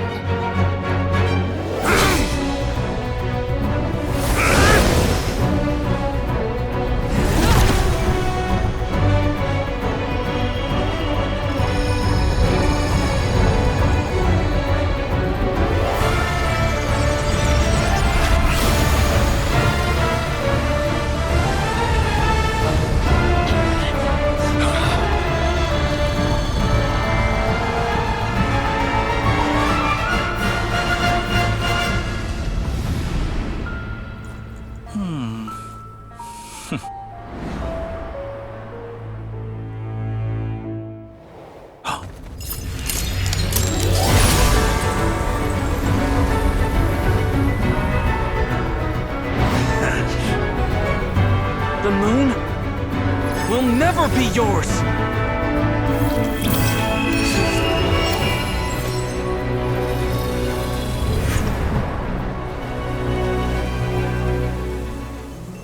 I turn my body into moonlight and pour it over Nodcry. My soul I leave here to inform my future friends. Lastly, I will hide the Trilune Authority within the Frost Moon. And when my body, soul, and authority are reunited, finally... Columbina!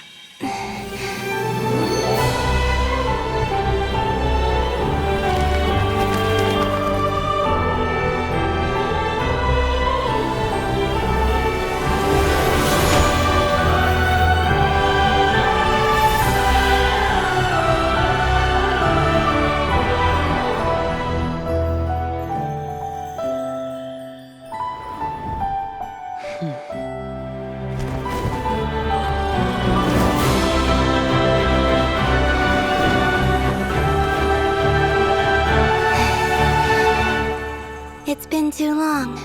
I'm back.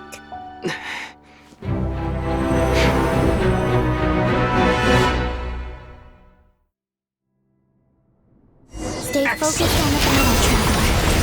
What a touching reunion. Though I personally find myself repulsed by the sight of weaklings hungry for war. Now, quite finished patting yourselves on the back. Show me how long you can struggle before you drown. Watch out, Columbina! The manipulating space itself! I know. Wait for the right moment. We'll strike together. Moon's remnants fall.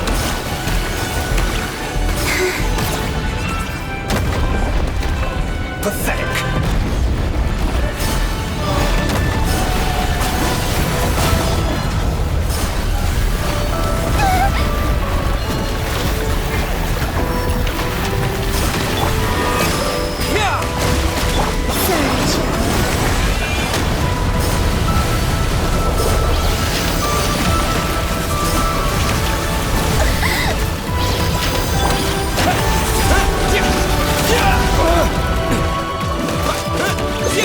How dull. Enough! First, like an ant in my palm.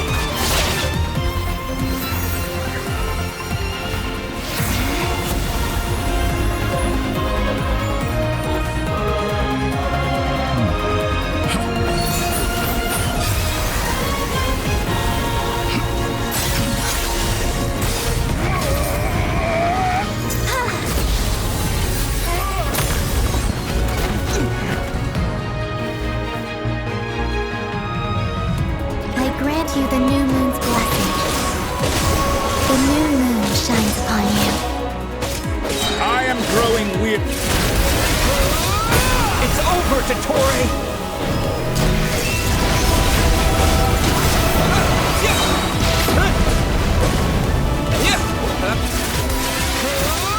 Time to pay for your heinous crimes! No longer must the world cower in the cold night.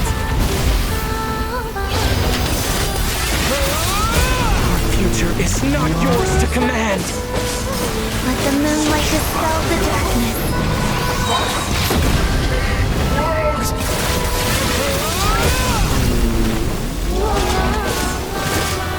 Everlasting as the moon. Decaying world!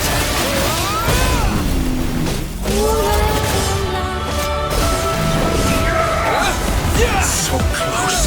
I'm so close to the new... Willfully blind.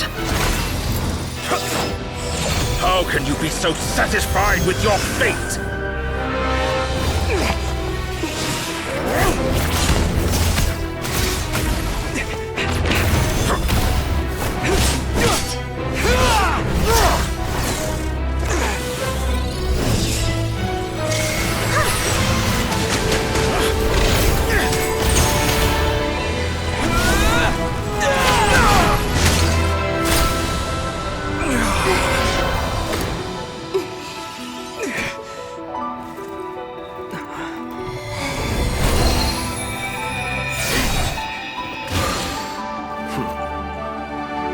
This battle was never about fate.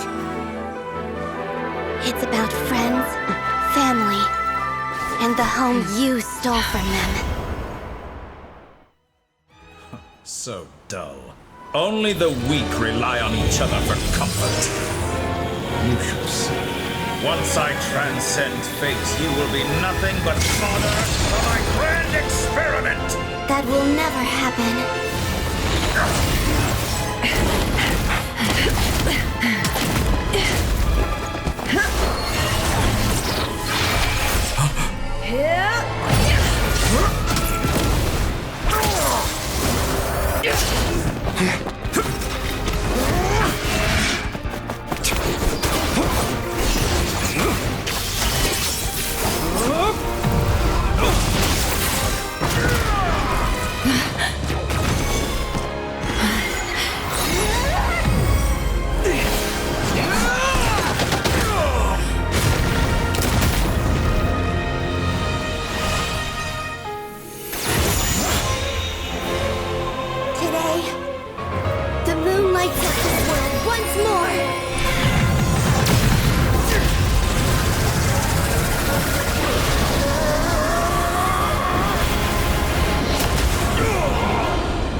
No. This world is our home.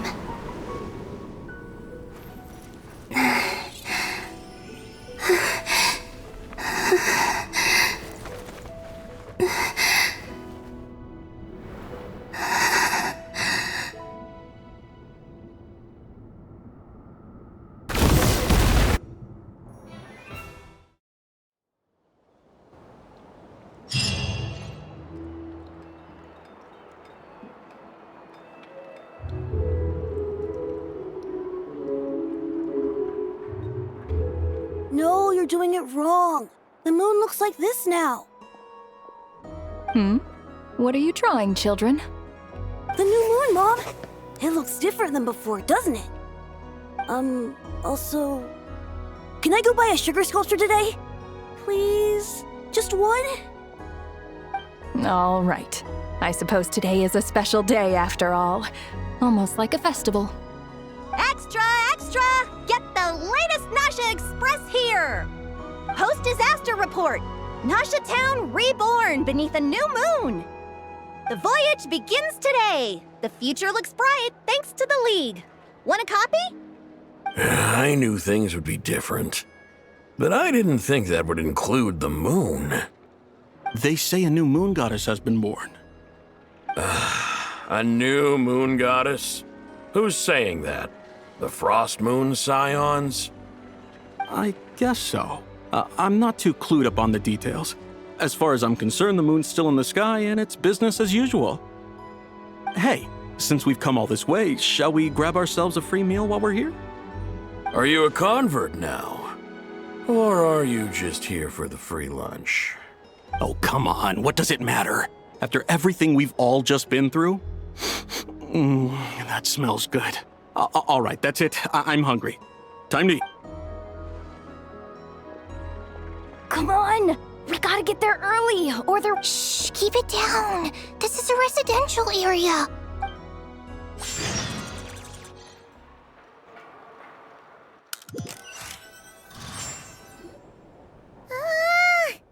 Why is it so noisy outside? It's okay. Paimon was pretty much awake anyway. It's been so long since we last had a chance to relax, huh? Feels like time is moving slower than usual. What about you? Did you rest well? Still winding down from everything that's happened? Or are you wondering how our friends are doing? Or is it about what Dotori said to you? Okay, if you say so. But don't push yourself, alright? Let Paimon know if you need to talk. What we just went through was... a lot. It's totally normal if you need some time to get back in your groove. Luanatar disappeared after Columbina came back. Apparently, she was part of Columbina's soul or something. Still, Paimon kind of misses Luanatar somehow. But anyway, you did great. So did Paimon. We all worked our butts off to contain this disaster, and in the end, we made it! So, chin up, Traveler.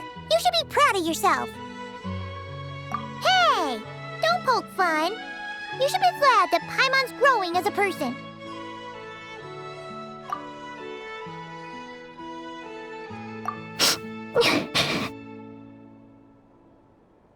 Paimon didn't think you'd mention it. You have no idea how anxious Paimon was. She was worried sick about you. Well, if you really want to show Paimon you're sorry, you're gonna need to make it up to her.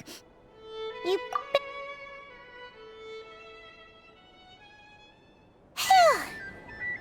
Okay.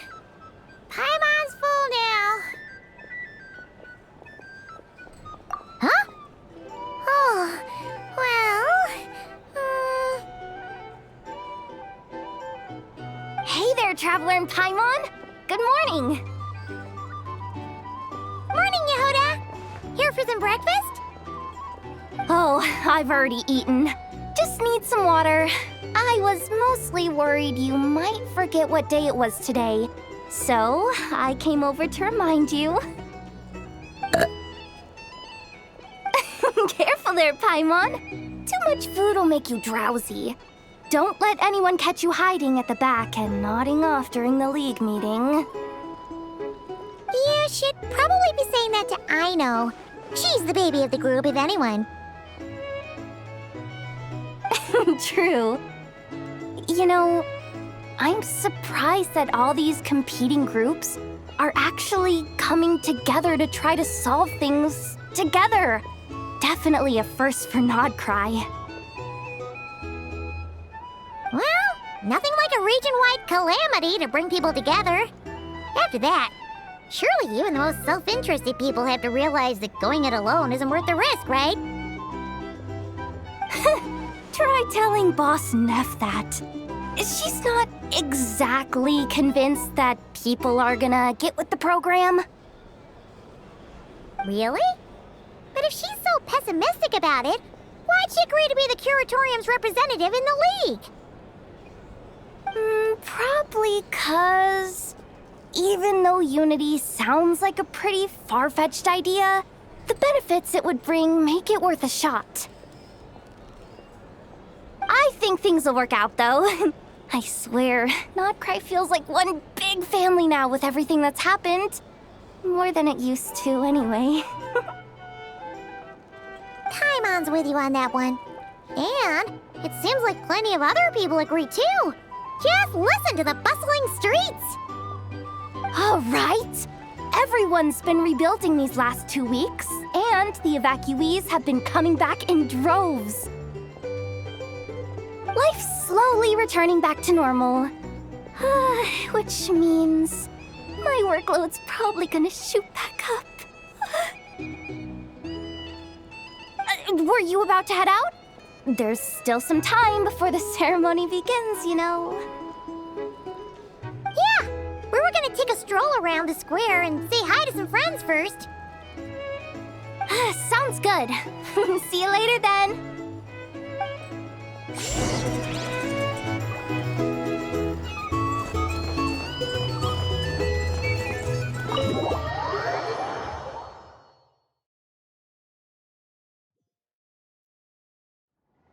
Please accept today's boon. Have a nice day. Are Paimon's eyes deceiving her? Or is that Inefa handing out food for the Frost Moon Scions? Hello there. Would you like a feast of the moon along with some snacks of the day? So, what's new, Inefa? It was only a few days ago when we last saw you, but it looks like you've joined the Frost Moon Scions in that time. And Aino too? What are you talking about, Paimon? We're just here to help, duh. In the wake of the disaster, it's all hands on deck. We responded to Lama's request for support. At times like these, the smallest good deed can inspire others and help them through the hard days ahead. And we're using eggs and heating tubes to make that a reality, in true Krumkake Crab Shop style! Inefa! Did you hear that? The Traveler said I did good. The Traveler! That's because it's true, I know. Proposal. If you can resist eating today's dessert, I will provide you with compliments, too. No way! Well, that proposal got shot down quickly. I need something to get me through the hard times too, you know. Mom! Yes, dear. Go right ahead.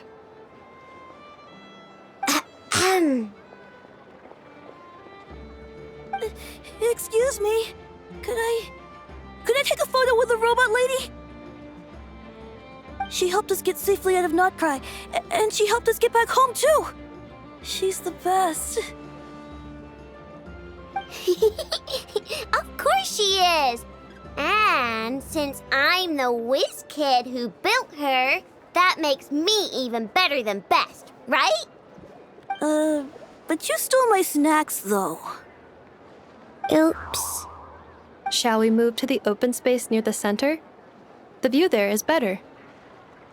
Thank you! Aren't you the better pick for this job, Flint? You underestimate yourself yet again, Master Ilua. Not at all. I rarely come by Nasha Town. I don't know any of the big shots here. All in good time. Socializing is a step-by-step journey.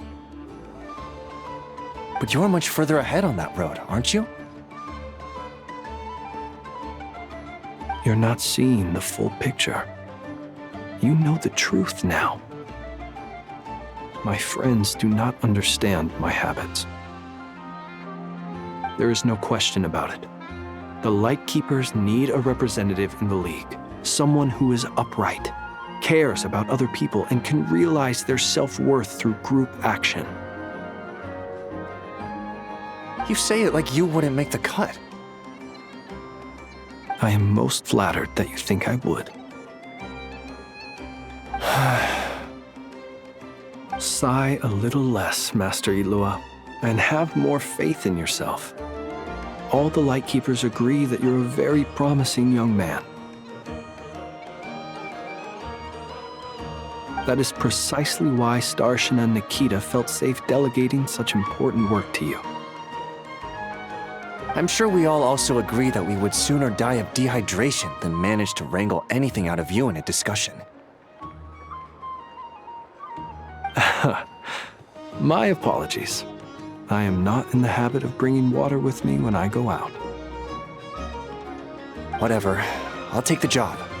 By the way, who else is part of this? Oh, it's quite the who's who of Nodcry.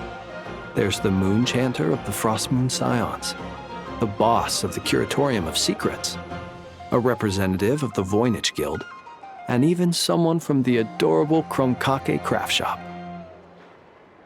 I'm sure you will find speaking with them to be a genuine pleasure. If you say so. I've never done this work before, so I'm honestly a little scared of making mistakes. But I'll do it. Not only is it our duty as Lightkeepers, but because I want to make Nodcry a more welcoming place. An admirable attitude to take. The beacons are lit, Ilua. We're but one step away from breaking through the blizzard. We have the chance to band together and build our shared homeland into an Elysium. This is unprecedented for Nodcry. An opportunity not to be missed. Yeah. You're right. I'll do my best. Quite a few familiar faces have arrived. Let's go, shall we?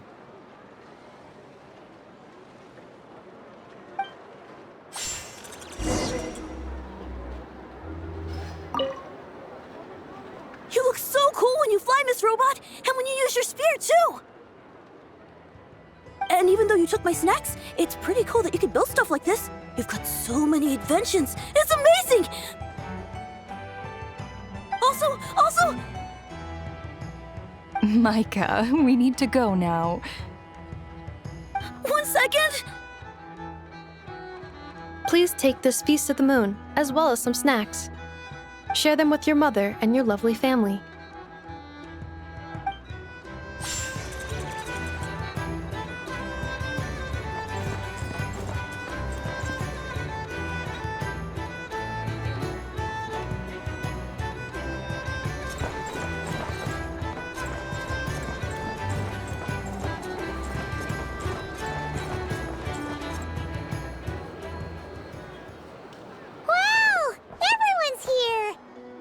You seem well rested.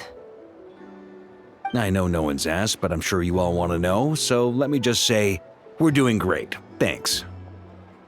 Well, great, but not perfect. I'm starting to lose my mind from boredom. Can't drink a drop of alcohol while I'm waiting for my wounds to heal. I'm sure you had a sneaky swig or two. Wait, how'd you find out? I'm sure you must be missing Mondstadt after all these years away, Grandmaster. Yeah, you could say that again. Every time I get news from Mondstadt, it makes me want to go back and see the place for myself. Honestly, once things are wrapped up here, I think it'll be time to head back home. Hey, looks like someone's taking the stage. Can everyone see okay? Anyone need a boost? I'll just listen from the back. It's fine. You're taking this pretty seriously, huh, Durin? Well, it's not every day that I get the chance to see how people speak in official settings. Soak it up like a sponge. I'll make sure you get a chance to practice for yourself later down the line. Actually, I know just the thing. You can debrief the Knights of Favonius for me. Mr. Varka, are you forgetting that I'm not a Knight of Favonius? I can knight you. Any particular title you'd like? Is he joking? I really can't tell. You'll have to figure this one out for yourself. It'll be a good learning experience. It is my honor to host the opening ceremony for the League, and to have this opportunity to speak to you all in my capacity as Voynich Guild representative. Could this person also have been pushed onto the big stage by the real big shots? Guess I'm not the only one then. We come here today, having weathered the trials and hardships of yesterday, and having learned from them the importance of unity and cooperation. All right, here we go. Uh-oh, looks like Aino's off in Dreamland already. Wait, Boss is looking kinda drowsy too. What's up with her? Come on, get the speech over with already. Nodcry is our home, the land we rely on for survival. And as we chart a course for the future, may we persevere through the storms ahead as we sail towards a new era of prosperity, freedom, and hope.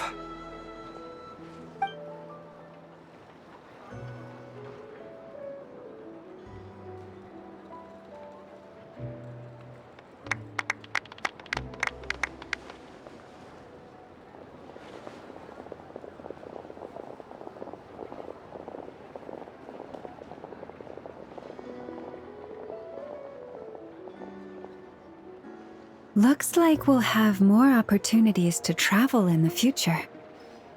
I'm sure you'll cope, Lady Moonchanter, given how fleet of foot you are. Unfortunately, I suspect I'll be too busy at the curatorium to act as your host. We have a busy schedule, not to mention an international network of contacts to manage. It'll be all right. I'll just check your schedule with Yehoda well in advance. And if she's not available, I can simply ask Ashru. So giving my employees extra workload isn't enough for you? You're really going to drag my cat into this too? I thought you'd approve. Aren't you forever increasing your employees' workloads? That's a bold statement. Are all the Frost Moon Scions feeling more audacious now that your moon goddess has returned? Columbina's return has brought joy to all who care about her. That includes both you and me. As for the Frost Moon Scions, we are learning how to thrive independently, without relying on the moon goddess. It is up to us to make our home a more livable place. Joining the League is one of the steps we are trying towards that end. I like the word try. It's nice and non-committal. You can opt out at any time and still say you tried. You don't see a bright future for the Frost Moon Scions? Or did you mean the League? I'm just not as optimistic as you. The Frost Moon Scions should count themselves lucky that they have a leader as stubborn and enterprising as you. But Nodcry's a big place, with all kinds of people. Most of them don't enjoy answering to a leader, or even listening to reason. Well, That's where you and your methods come in. Unless the Curatorium of Secrets is only here for appearances. For now, yes. And that won't change until this venture becomes worth my while. What would make it worth your while? Getting out more than I put in. Right now, I'd barely break even, but I'll grant that it's a good start for Nodcry. Then maybe it's worth a try. All right, you can stop now. Or do I have to join the Frostmoon Scions before you'll get off my back? You'd be very welcome to join us. Hey, you two! Congrats on all your hard work! What are you chatting about? Nefer was trying to dissuade me from adding to her employees' workload. Also, she's considering joining the Frostmoon Scions. Sorry, what? Your conversations are always the most interesting. Would you two care to join me for some tea before heading to your next destination?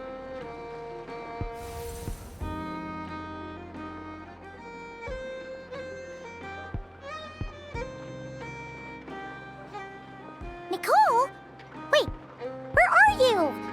Aren't you gonna show up today? Sadly not. I'm otherwise occupied right now. I'm sorry, Paimon. I can hear how disappointed you are. If it's any consolation, let me say that how things appear on the surface is a far cry from what they are at their core. Perhaps you'll feel better if you focus on the fact you have a special line of communication with the great mage herself. Okay? Has something happened? No, or not yet, anyway. Well, that's not ominous at all. Not for the time being. Just think of this as a general check-in to make sure this communication system is still running smoothly. Besides, it's good to chat once in a while if we want to maintain our friendship. You could have just said so. Haven't got all worked up for nothing. Still, the best friendships are built through face-to-face interaction, you know. It's never gonna stop being weird having tea with you when you're not there and just talking to thin air. All right, fair point. I'll bear that in mind for next time. Yeah. Any update on that crisis at the world's borders? Alice just informed me that they had their work cut out for them, and now everyone's thoroughly exhausted. But they did finally get things back under control. Still, we can't let our guard down yet. The disruption caused by this disaster has made Teyvat easier to detect from the outside universe. She plans to wait for things to stabilize, then reschedule her Mondstadt vacation plans. As for me, I agree with Hat Guy's perspective. This is a time when many new variables are emerging, and the situation is changing constantly. Plus, most of this change is for the worse. We have to remain vigilant and ensure that the embers of chaos are not rekindled. I did notice that the energy in Nodcry changed somewhat after the War of Funerary Flame, but since it was still aligned with the Light Realm, I never gave it a second thought. It looks like I'll have to examine the connections between phenomena I observe more closely in the future. Just doing my duty. It's more or less second nature by now. Of course. To give you the full picture, I'd have to start with the substance from which angels were formed. Never mind. Paimon's right. Showing off my knowledge would be much more satisfying in person. By the way, you did receive the gifts from the Hexen Circle, yes? I'm not trying to claim credit or anything, but my pride demands that I at least mention it. They're quite similar to the protective talisman that Alice gave Dory, but with some very special enhancements. Oh! So that's what kept our friends safe when Dotori trapped them. Indeed. We went to great lengths to make sure they were invisible to his eyes. I'm so happy they came in handy. Still, not fishing for gratitude, by the way. I just want you to be aware that sometimes your friends may be protecting you in ways you cannot perceive. Anyway, I'll contact you if anything else crops up. If not, you know what they say, no news is good news. Oh, my angelic instincts are tingling. They say you should head to the docks next. Your friends are about to board their ship home.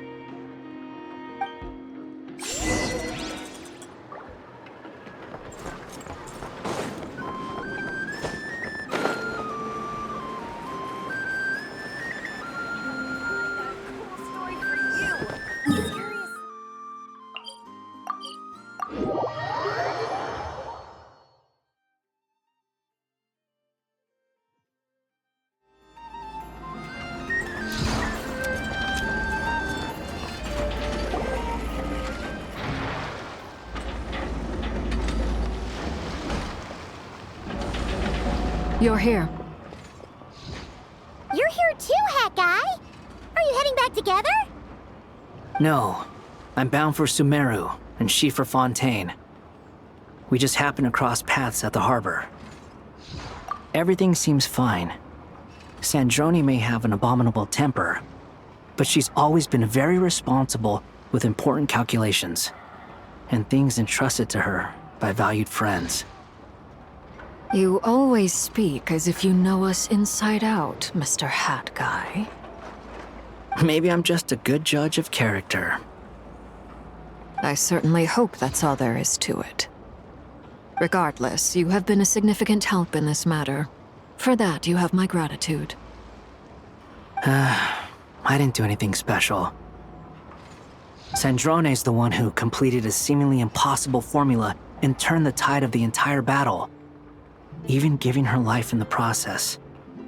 She's the one we should be thanking. Even we were unaware that Sandrone had hidden the real formula inside Polonia's body. She managed to fool Dottore into thinking the formula was running in her system by installing an identical-looking decoy within her. She probably realized that she didn't have the strength to stop Dottore. But this way, she could at least get him to lower his guard. She always worked like that. Always had a backup plan. Well, that's why I'm traveling to Fontaine. She made a request of me long ago, and the time has come to fulfill it. Think of it as her will. She said that should she ever fail in a mission, she'd like me to deliver her core and Polonia's to the Fontaine Research Institute. She also mentioned that she had made arrangements for people there to set her affairs in order. Some of her personal effects, such as her notes, were left to me. I've decided to take them back to the House of the Hearth, for safekeeping primarily, but also as mementos, I suppose. However, there is one book among them that I'd like to leave in your care.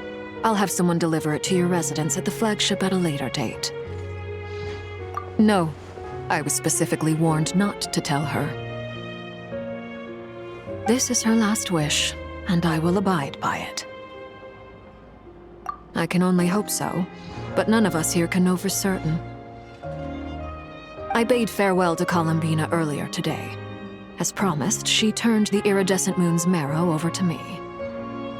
She spent a long time with Sandrone's body, saying her goodbyes. Is she alright? Sandrone's passing has left a great wound in all of our hearts. It will take time to heal. But Columbina surprised me. She offered me some words of comfort before I departed. Despite being grief-stricken herself, she showed an awareness of the feelings of others around her. She never used to act like this.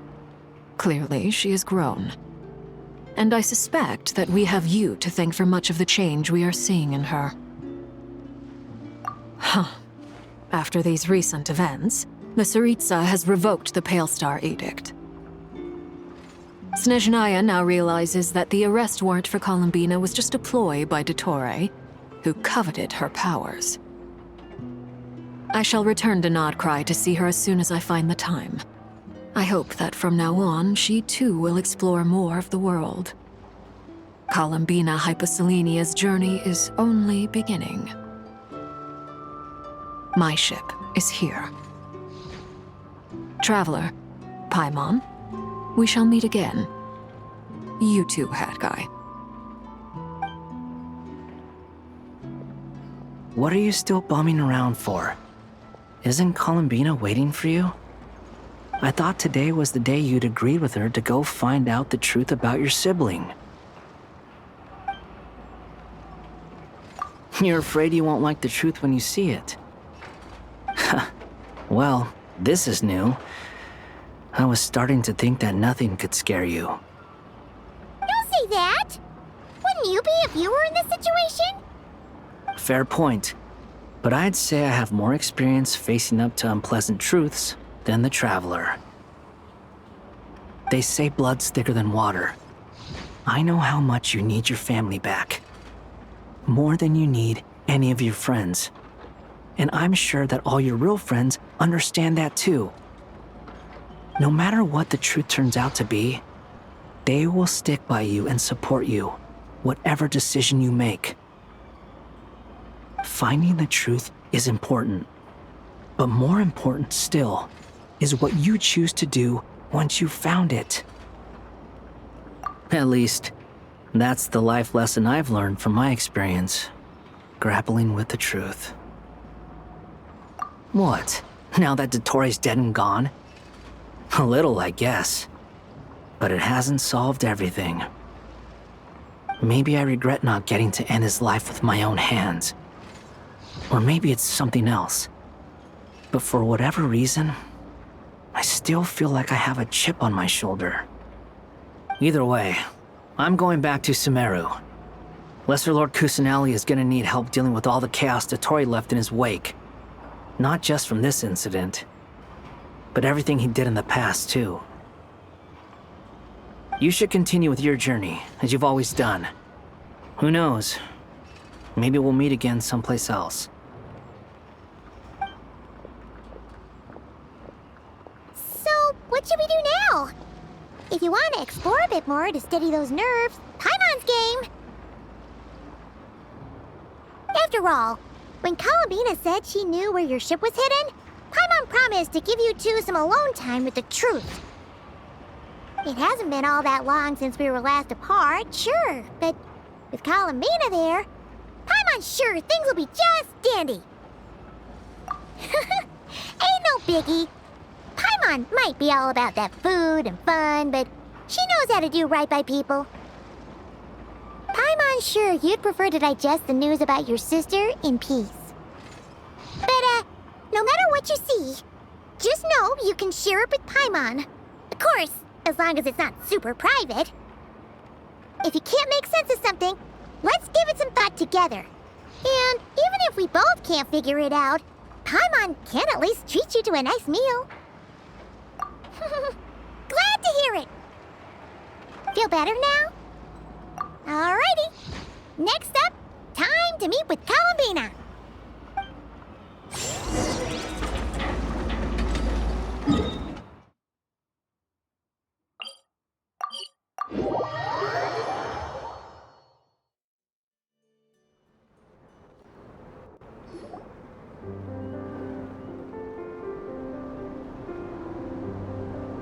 Columbina, we're here! Can't quite believe we're meeting out here. We've gotten used to walking over to Silver Moon Hall whenever we go see you. Well, you're still welcome to go there whenever you want to see me.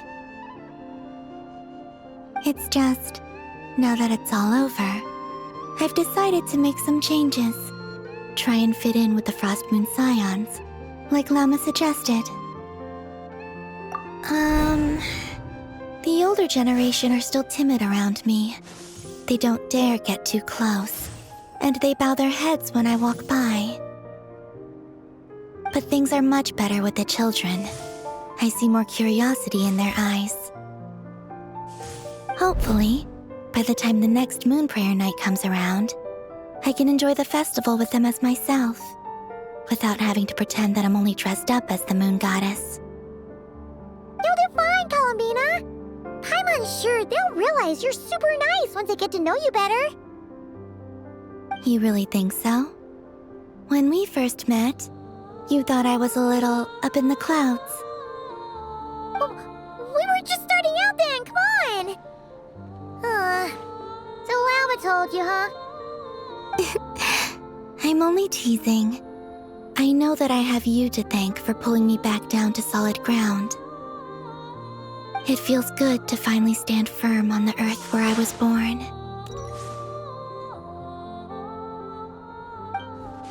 Oh, that's great!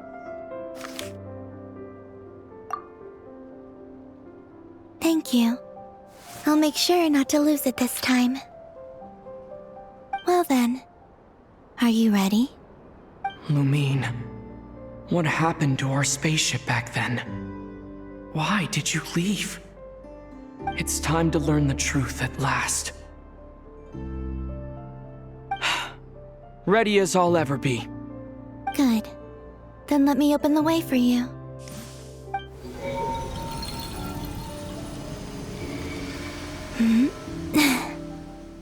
Where does this lead? To our shared destination. Huh? Do you remember me telling you about my missing prologue back when we just met? I said that my story began on the moon. But while I was inside the moon's reflection, I realized that my prologue was really hidden in the future. I just had yet to discover it at that point. The story of the time before I was born was in fact the story of my distant future. It's truly fascinating. But when I obtained the Trilunar Authority and returned to our present reality, I sensed something I hadn't expected. Your... So you mean... Yes, your spaceship. All this time, it has been hidden on the Frost Moon, which lay beyond the sky. The great ruler of the firmament. The heavenly principles. Wait, them? Why would they do that? I don't know. Perhaps your ship contains something that is incompatible with Tevat. Or something that cannot be known. Oh, did I pick a bad time to say this? I know it must have been hard to work up the courage to do this. Maybe I should have waited until you were on the moon, with no chance to back out. That would have been kind of mean, you know. Take me there. Oh? Whatever is hiding in that ship, it belongs to me and Lumine. Those memories belong to us. No one else has the right to decide whether I should or shouldn't know about it. Not even the heavenly principles. Very well. Then let's go. Yeah, you two take care, alright? And don't forget to come back soon! Rest assured, Paimon. We will. Traveler, after you.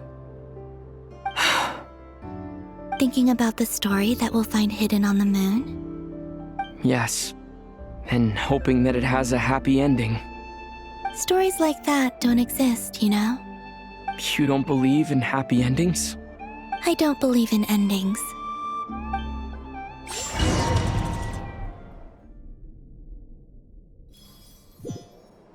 Where am I? This is the pathway I built between Tevat and the Frost Moon. The moon is very far away from us, so it could be a long journey.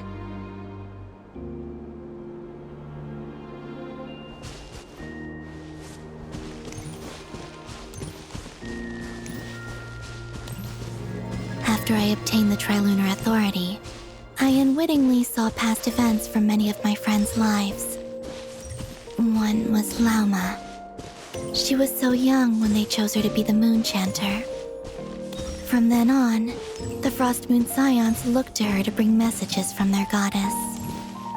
But, for better or worse, I had left Hisi Island before she was ever born.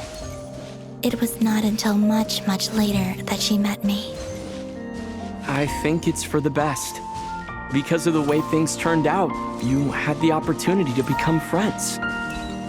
You're right. In that sense, I think we were both very lucky.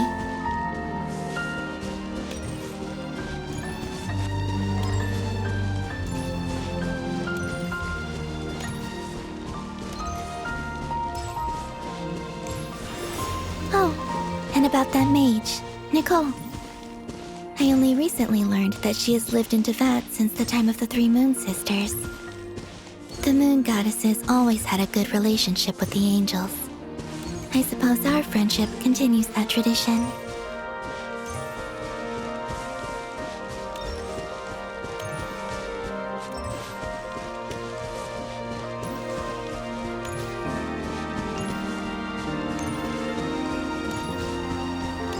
And then there's Zandrone. I never knew that much about her, beyond the fact that she was created by someone called the Lord Artificer. She, too, suffered for a long time before joining the Fatui.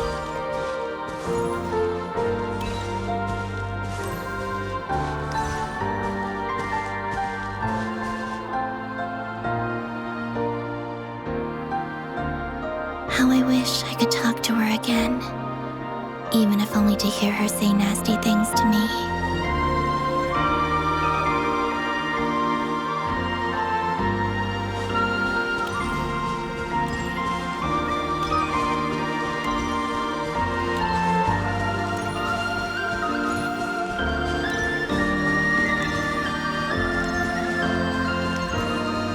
Also, I saw your sibling's story. I'm afraid I didn't see much. It seems that she rarely came to the surface, where the moonlight shines. But I did notice that back when you first set out on your journey, she would often appear nearby, gazing at you from afar with a guilty look in her eyes. Lumine. Let us speak no more of the past. I probably shouldn't reveal so much about my friends. It's not my place. Let the moonlight carry us forth. We are very close now.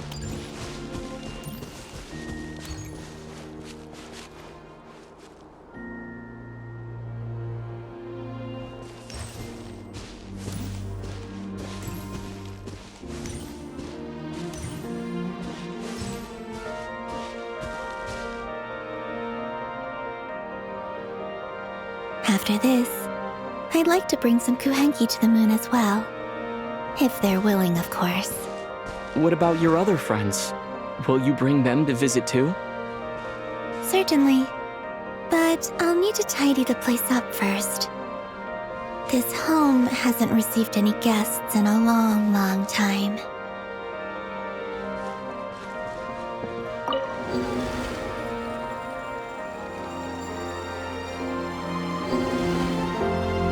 I remember writing something similar with you on Moon Prayer Night. I believe it was called... Dodoko's Whirligig. Yes, that was it. You asked me if I was afraid to return to the moon, and I said that I was. The idea that I had gained something precious, only to lose it so quickly. That frightened me.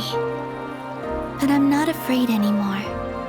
Besides, this time, we're traveling together.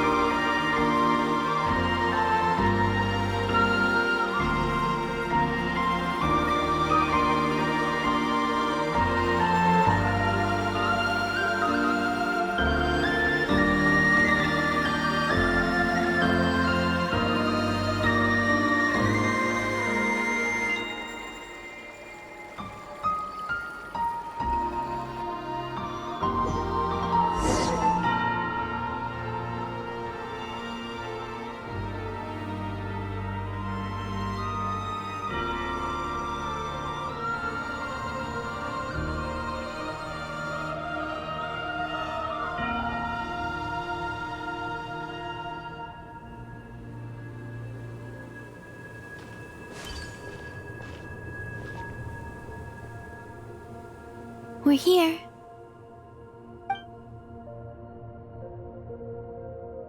Over there.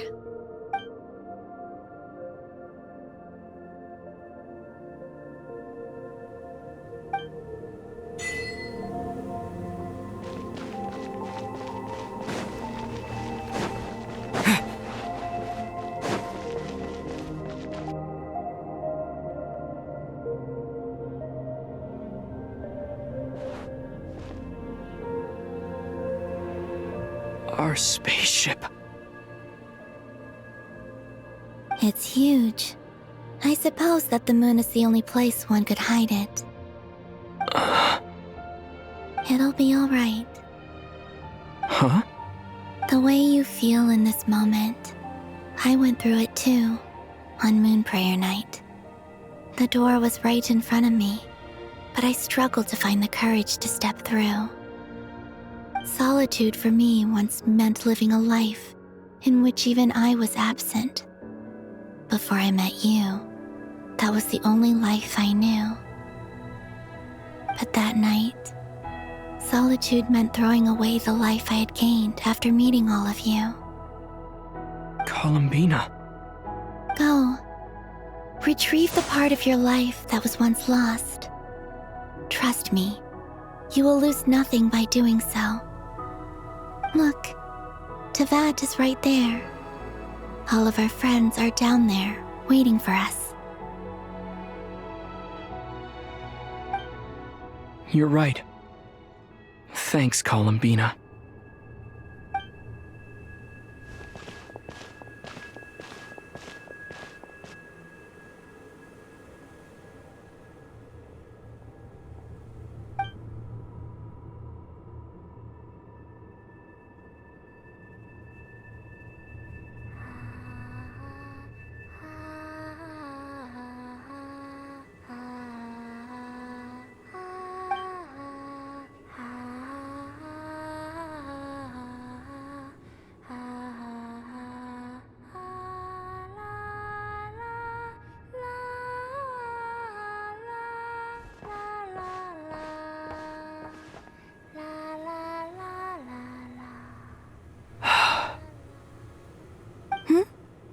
Finished?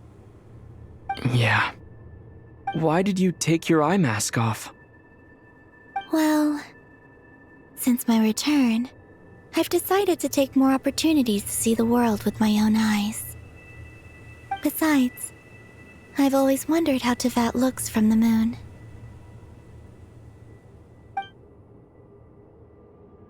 And what do you think? It's beautiful.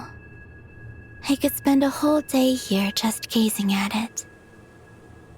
What about you? What do you think of the truth you found? I haven't looked at another person's expression in a long time, but I think yours is saying it was neither good nor bad. Keep this up, and it won't be long before you give Nephra a run for her money. Oh, I don't think that's going to happen. I'm much more used to sensing what's going on around me with Kuvaki. I think I'll save my eyes for seeing special moments I really want to remember. I read the spaceship's flight logs. I always assumed that this was my first time in Teyvat. I thought that Lumine and I must have been hibernating in space for centuries on end. But the logs show that our spaceship flew over the skies of Teyvat once before.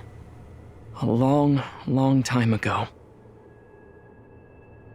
Flew over? So you didn't land? No, the ship barely came to a stop before flying on again. After that, it continued traveling through space for a long time. Some of the data is corrupted, but I suspect that it kept flying for thousands of years. It was only after that that the ship made a forced landing in Nodcry. When Lumine found me, she came from outside the ship. Could this mean that she left the ship long before I did? Maybe even during our first pass over Teyvat. Are you all right? Yes, I can feel that the truth is coming together, one small piece at a time. I remember Lumine telling me that when she first arrived in Conria, she could not recall the past. So this might be something that even she doesn't know. Here, I made some space for you. Your mind must be racing, and this seems like the perfect place to relax and clear your head. Oh, wait, there's one more thing. What is it? Wait here a moment.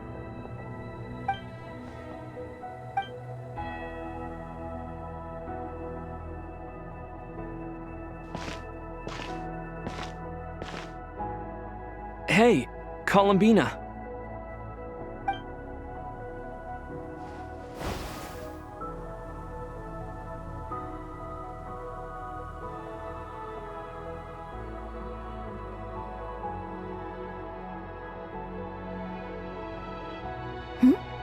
Is that a new outfit? An old one, technically. It's been in a cabinet inside the ship this whole time. It's a matching pair with Lumine's. She always liked this set more. Huh. I don't think there's a huge difference. Really? Yes, it's still the same you. You're the same person, no matter what clothes you wear. Only Columbina would make an observation like that. Traveler, do you consider Tevat your home? Home is wherever Lumine is. But then after all the time I've spent here, and everything I've been through, yes, I'd say it's my home. Would you change your answer if Tevat changed appearance? I mean, if the truth about Tevat turned out to be different than what you thought.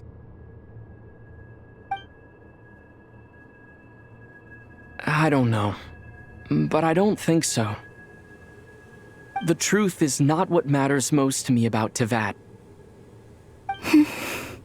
When I was first born, I longed for a home. And when you get something before you're mature enough to understand the world, you just take it at face value.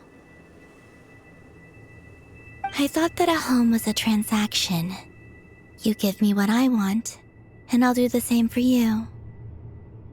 But you and your friends taught me what a true home should look like. You never asked for anything, yet you gave so generously to me. That's because your friendship matters to us. It was worth it. In the past, I thought that my birth in Nodcry must have been a mistake. But after journeying to the distant past where the story began, I realized that it was I who chose Nodcry to be my future home. Now, I am glad that I made that choice. I'm sure your friends are just as glad. In fact, I intend to make the same choice today as I did back then. What do you mean? Well, I've given the Eternal Moon's Marrow to Lauma, and the Iridescent Moon's Marrow to Arlecchino. And now, I shall return my Kuvaki to Nodcry again, that it may continue to protect my chosen home. Wait, but what about your body? Oh, are you worried that I'll disappear again? I won't. Not this time. The Frost Moon has now entered the fall sky, and I am the Trilune Goddess. I am only returning to Nodcry the part of me that it needs. I am giving what I can, because my home is worth it. Oh, and I have something for you, too. For me? Yes. Come closer.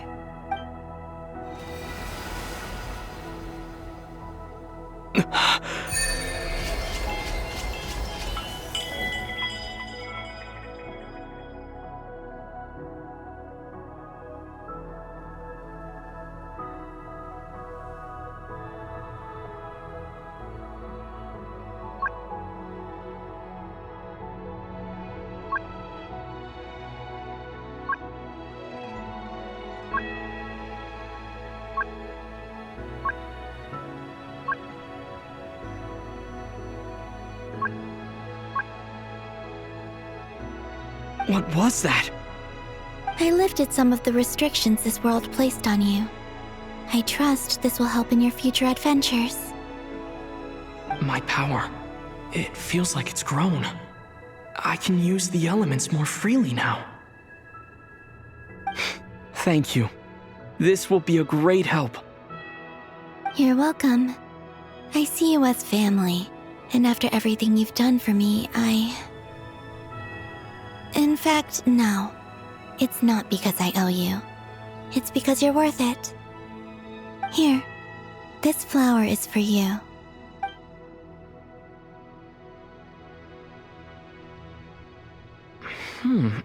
Isn't this a moon prayer blossom? Yes. Don't worry. You will never see these flowers lose their color again. I'm finally discovering the joy of giving. How I wish I'd learned this sooner. Hey, better late than never. What are you thinking about now? Why don't you take a guess? You get 1 shot. I don't think I'll get it in one guess. But I'm sure it's a happy thought. That's kind of a sneaky answer. I can't say you got it wrong. Down into that, the moon seems so far away. I felt it might always lie beyond my reach. But on the moon, everything feels so close by. The haze that once enshrouded the skies has finally been dispersed. I feel like a traveler on a winter's night, starting a new chapter in my tale by the warmth of a bonfire. I don't have a lot of luggage, but I do have a lot of hope for the future. Well, what's next? Next, to start with, I want to stay here just a little longer. After that, let's return home and continue our journey.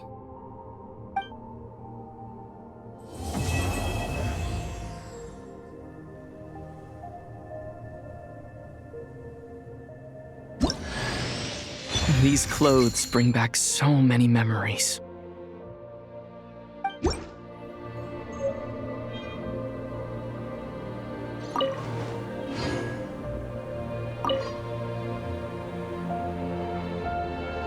The journey goes on, for you and for me.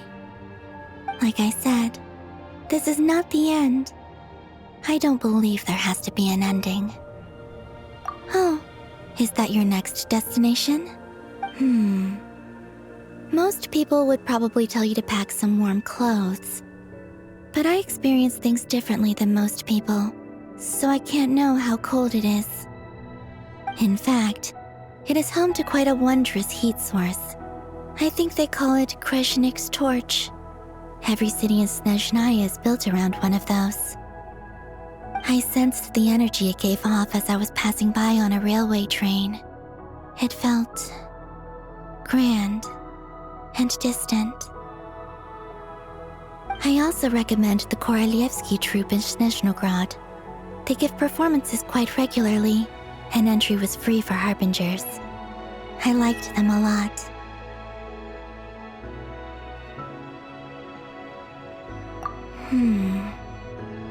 Ice cold and sharp. Crystal clear in some ways, yet profoundly unfathomable in others, like the thick layer of ice on top of a frozen lake. That's just the impression that Tsaritsa gives me.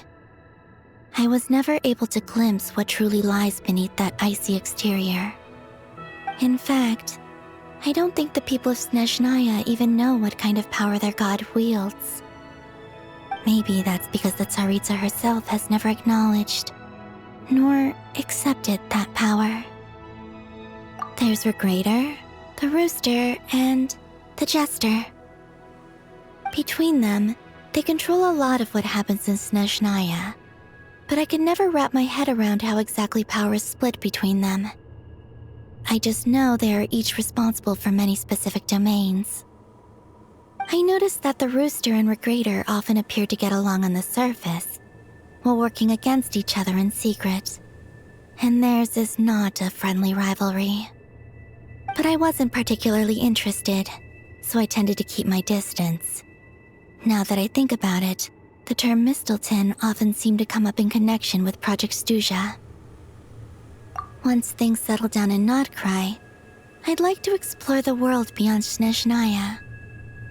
You've told me so many stories about the other places you've been to, and all the friends you've made there. I'm curious. It would also help me learn more about the journey that has made you into the person you are today. Okay. As you continue on your journey, don't forget to gaze up at the moon once in a while. It is, after all, no longer an illusion. It shall cast down its true moonlight, connecting us in truth.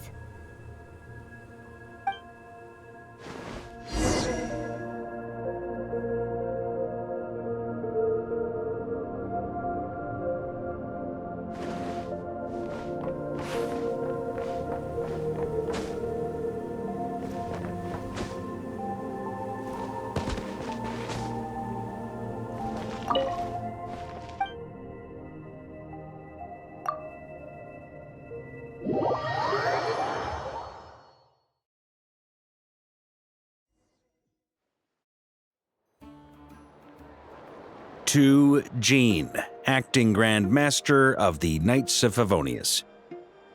This preamble is such a pain to write. It's probably high time we got rid of this acting business. I trust that Dern has updated you all on recent events. Hope we didn't worry you too much. The good news is, we managed to come together and put a stop to the Doctor's evil schemes. With that, I think it's safe to say that Nodcry is finally out of the woods. As for the Fatui, not counting the Damselette, aka the Moon Goddess, who has left their organization, we found ourselves allied in this instance with both the Knave and Marionette. May she rest in peace. As ever, we find ourselves better off for making friends rather than enemies. But until we can ascertain the Tsaritsa's true intentions, the future remains uncertain. In a short while... Wait. How am I meant to surprise everyone if I tell them in a letter that I'm heading home? Well, that would be a huge waste. Okay, got it. I will begin sending the expeditionary team back home in waves. I'm sure they'll be able to answer any questions you still have. I hope they won't gloss over the details of my many heroic deeds, but if they do, I'm sure it'll be because they're just too exhausted from the long journey. I think of Mondstadt daily. Please give everyone my best regards. P.S. The honorary knight went above and beyond this time. Are there any other honors we can give him? I'll leave it with you. P.P.S. Please be extra nice to Klee for the foreseeable future. I cashed in on the last favor that the Hexen Circle owed us, so we need to earn some more goodwill. If there's any serious problems, feel free to stick me in solitary confinement when I get back. I'll do the time for her. Whew. And that, as they say, is all she wrote. End of an era.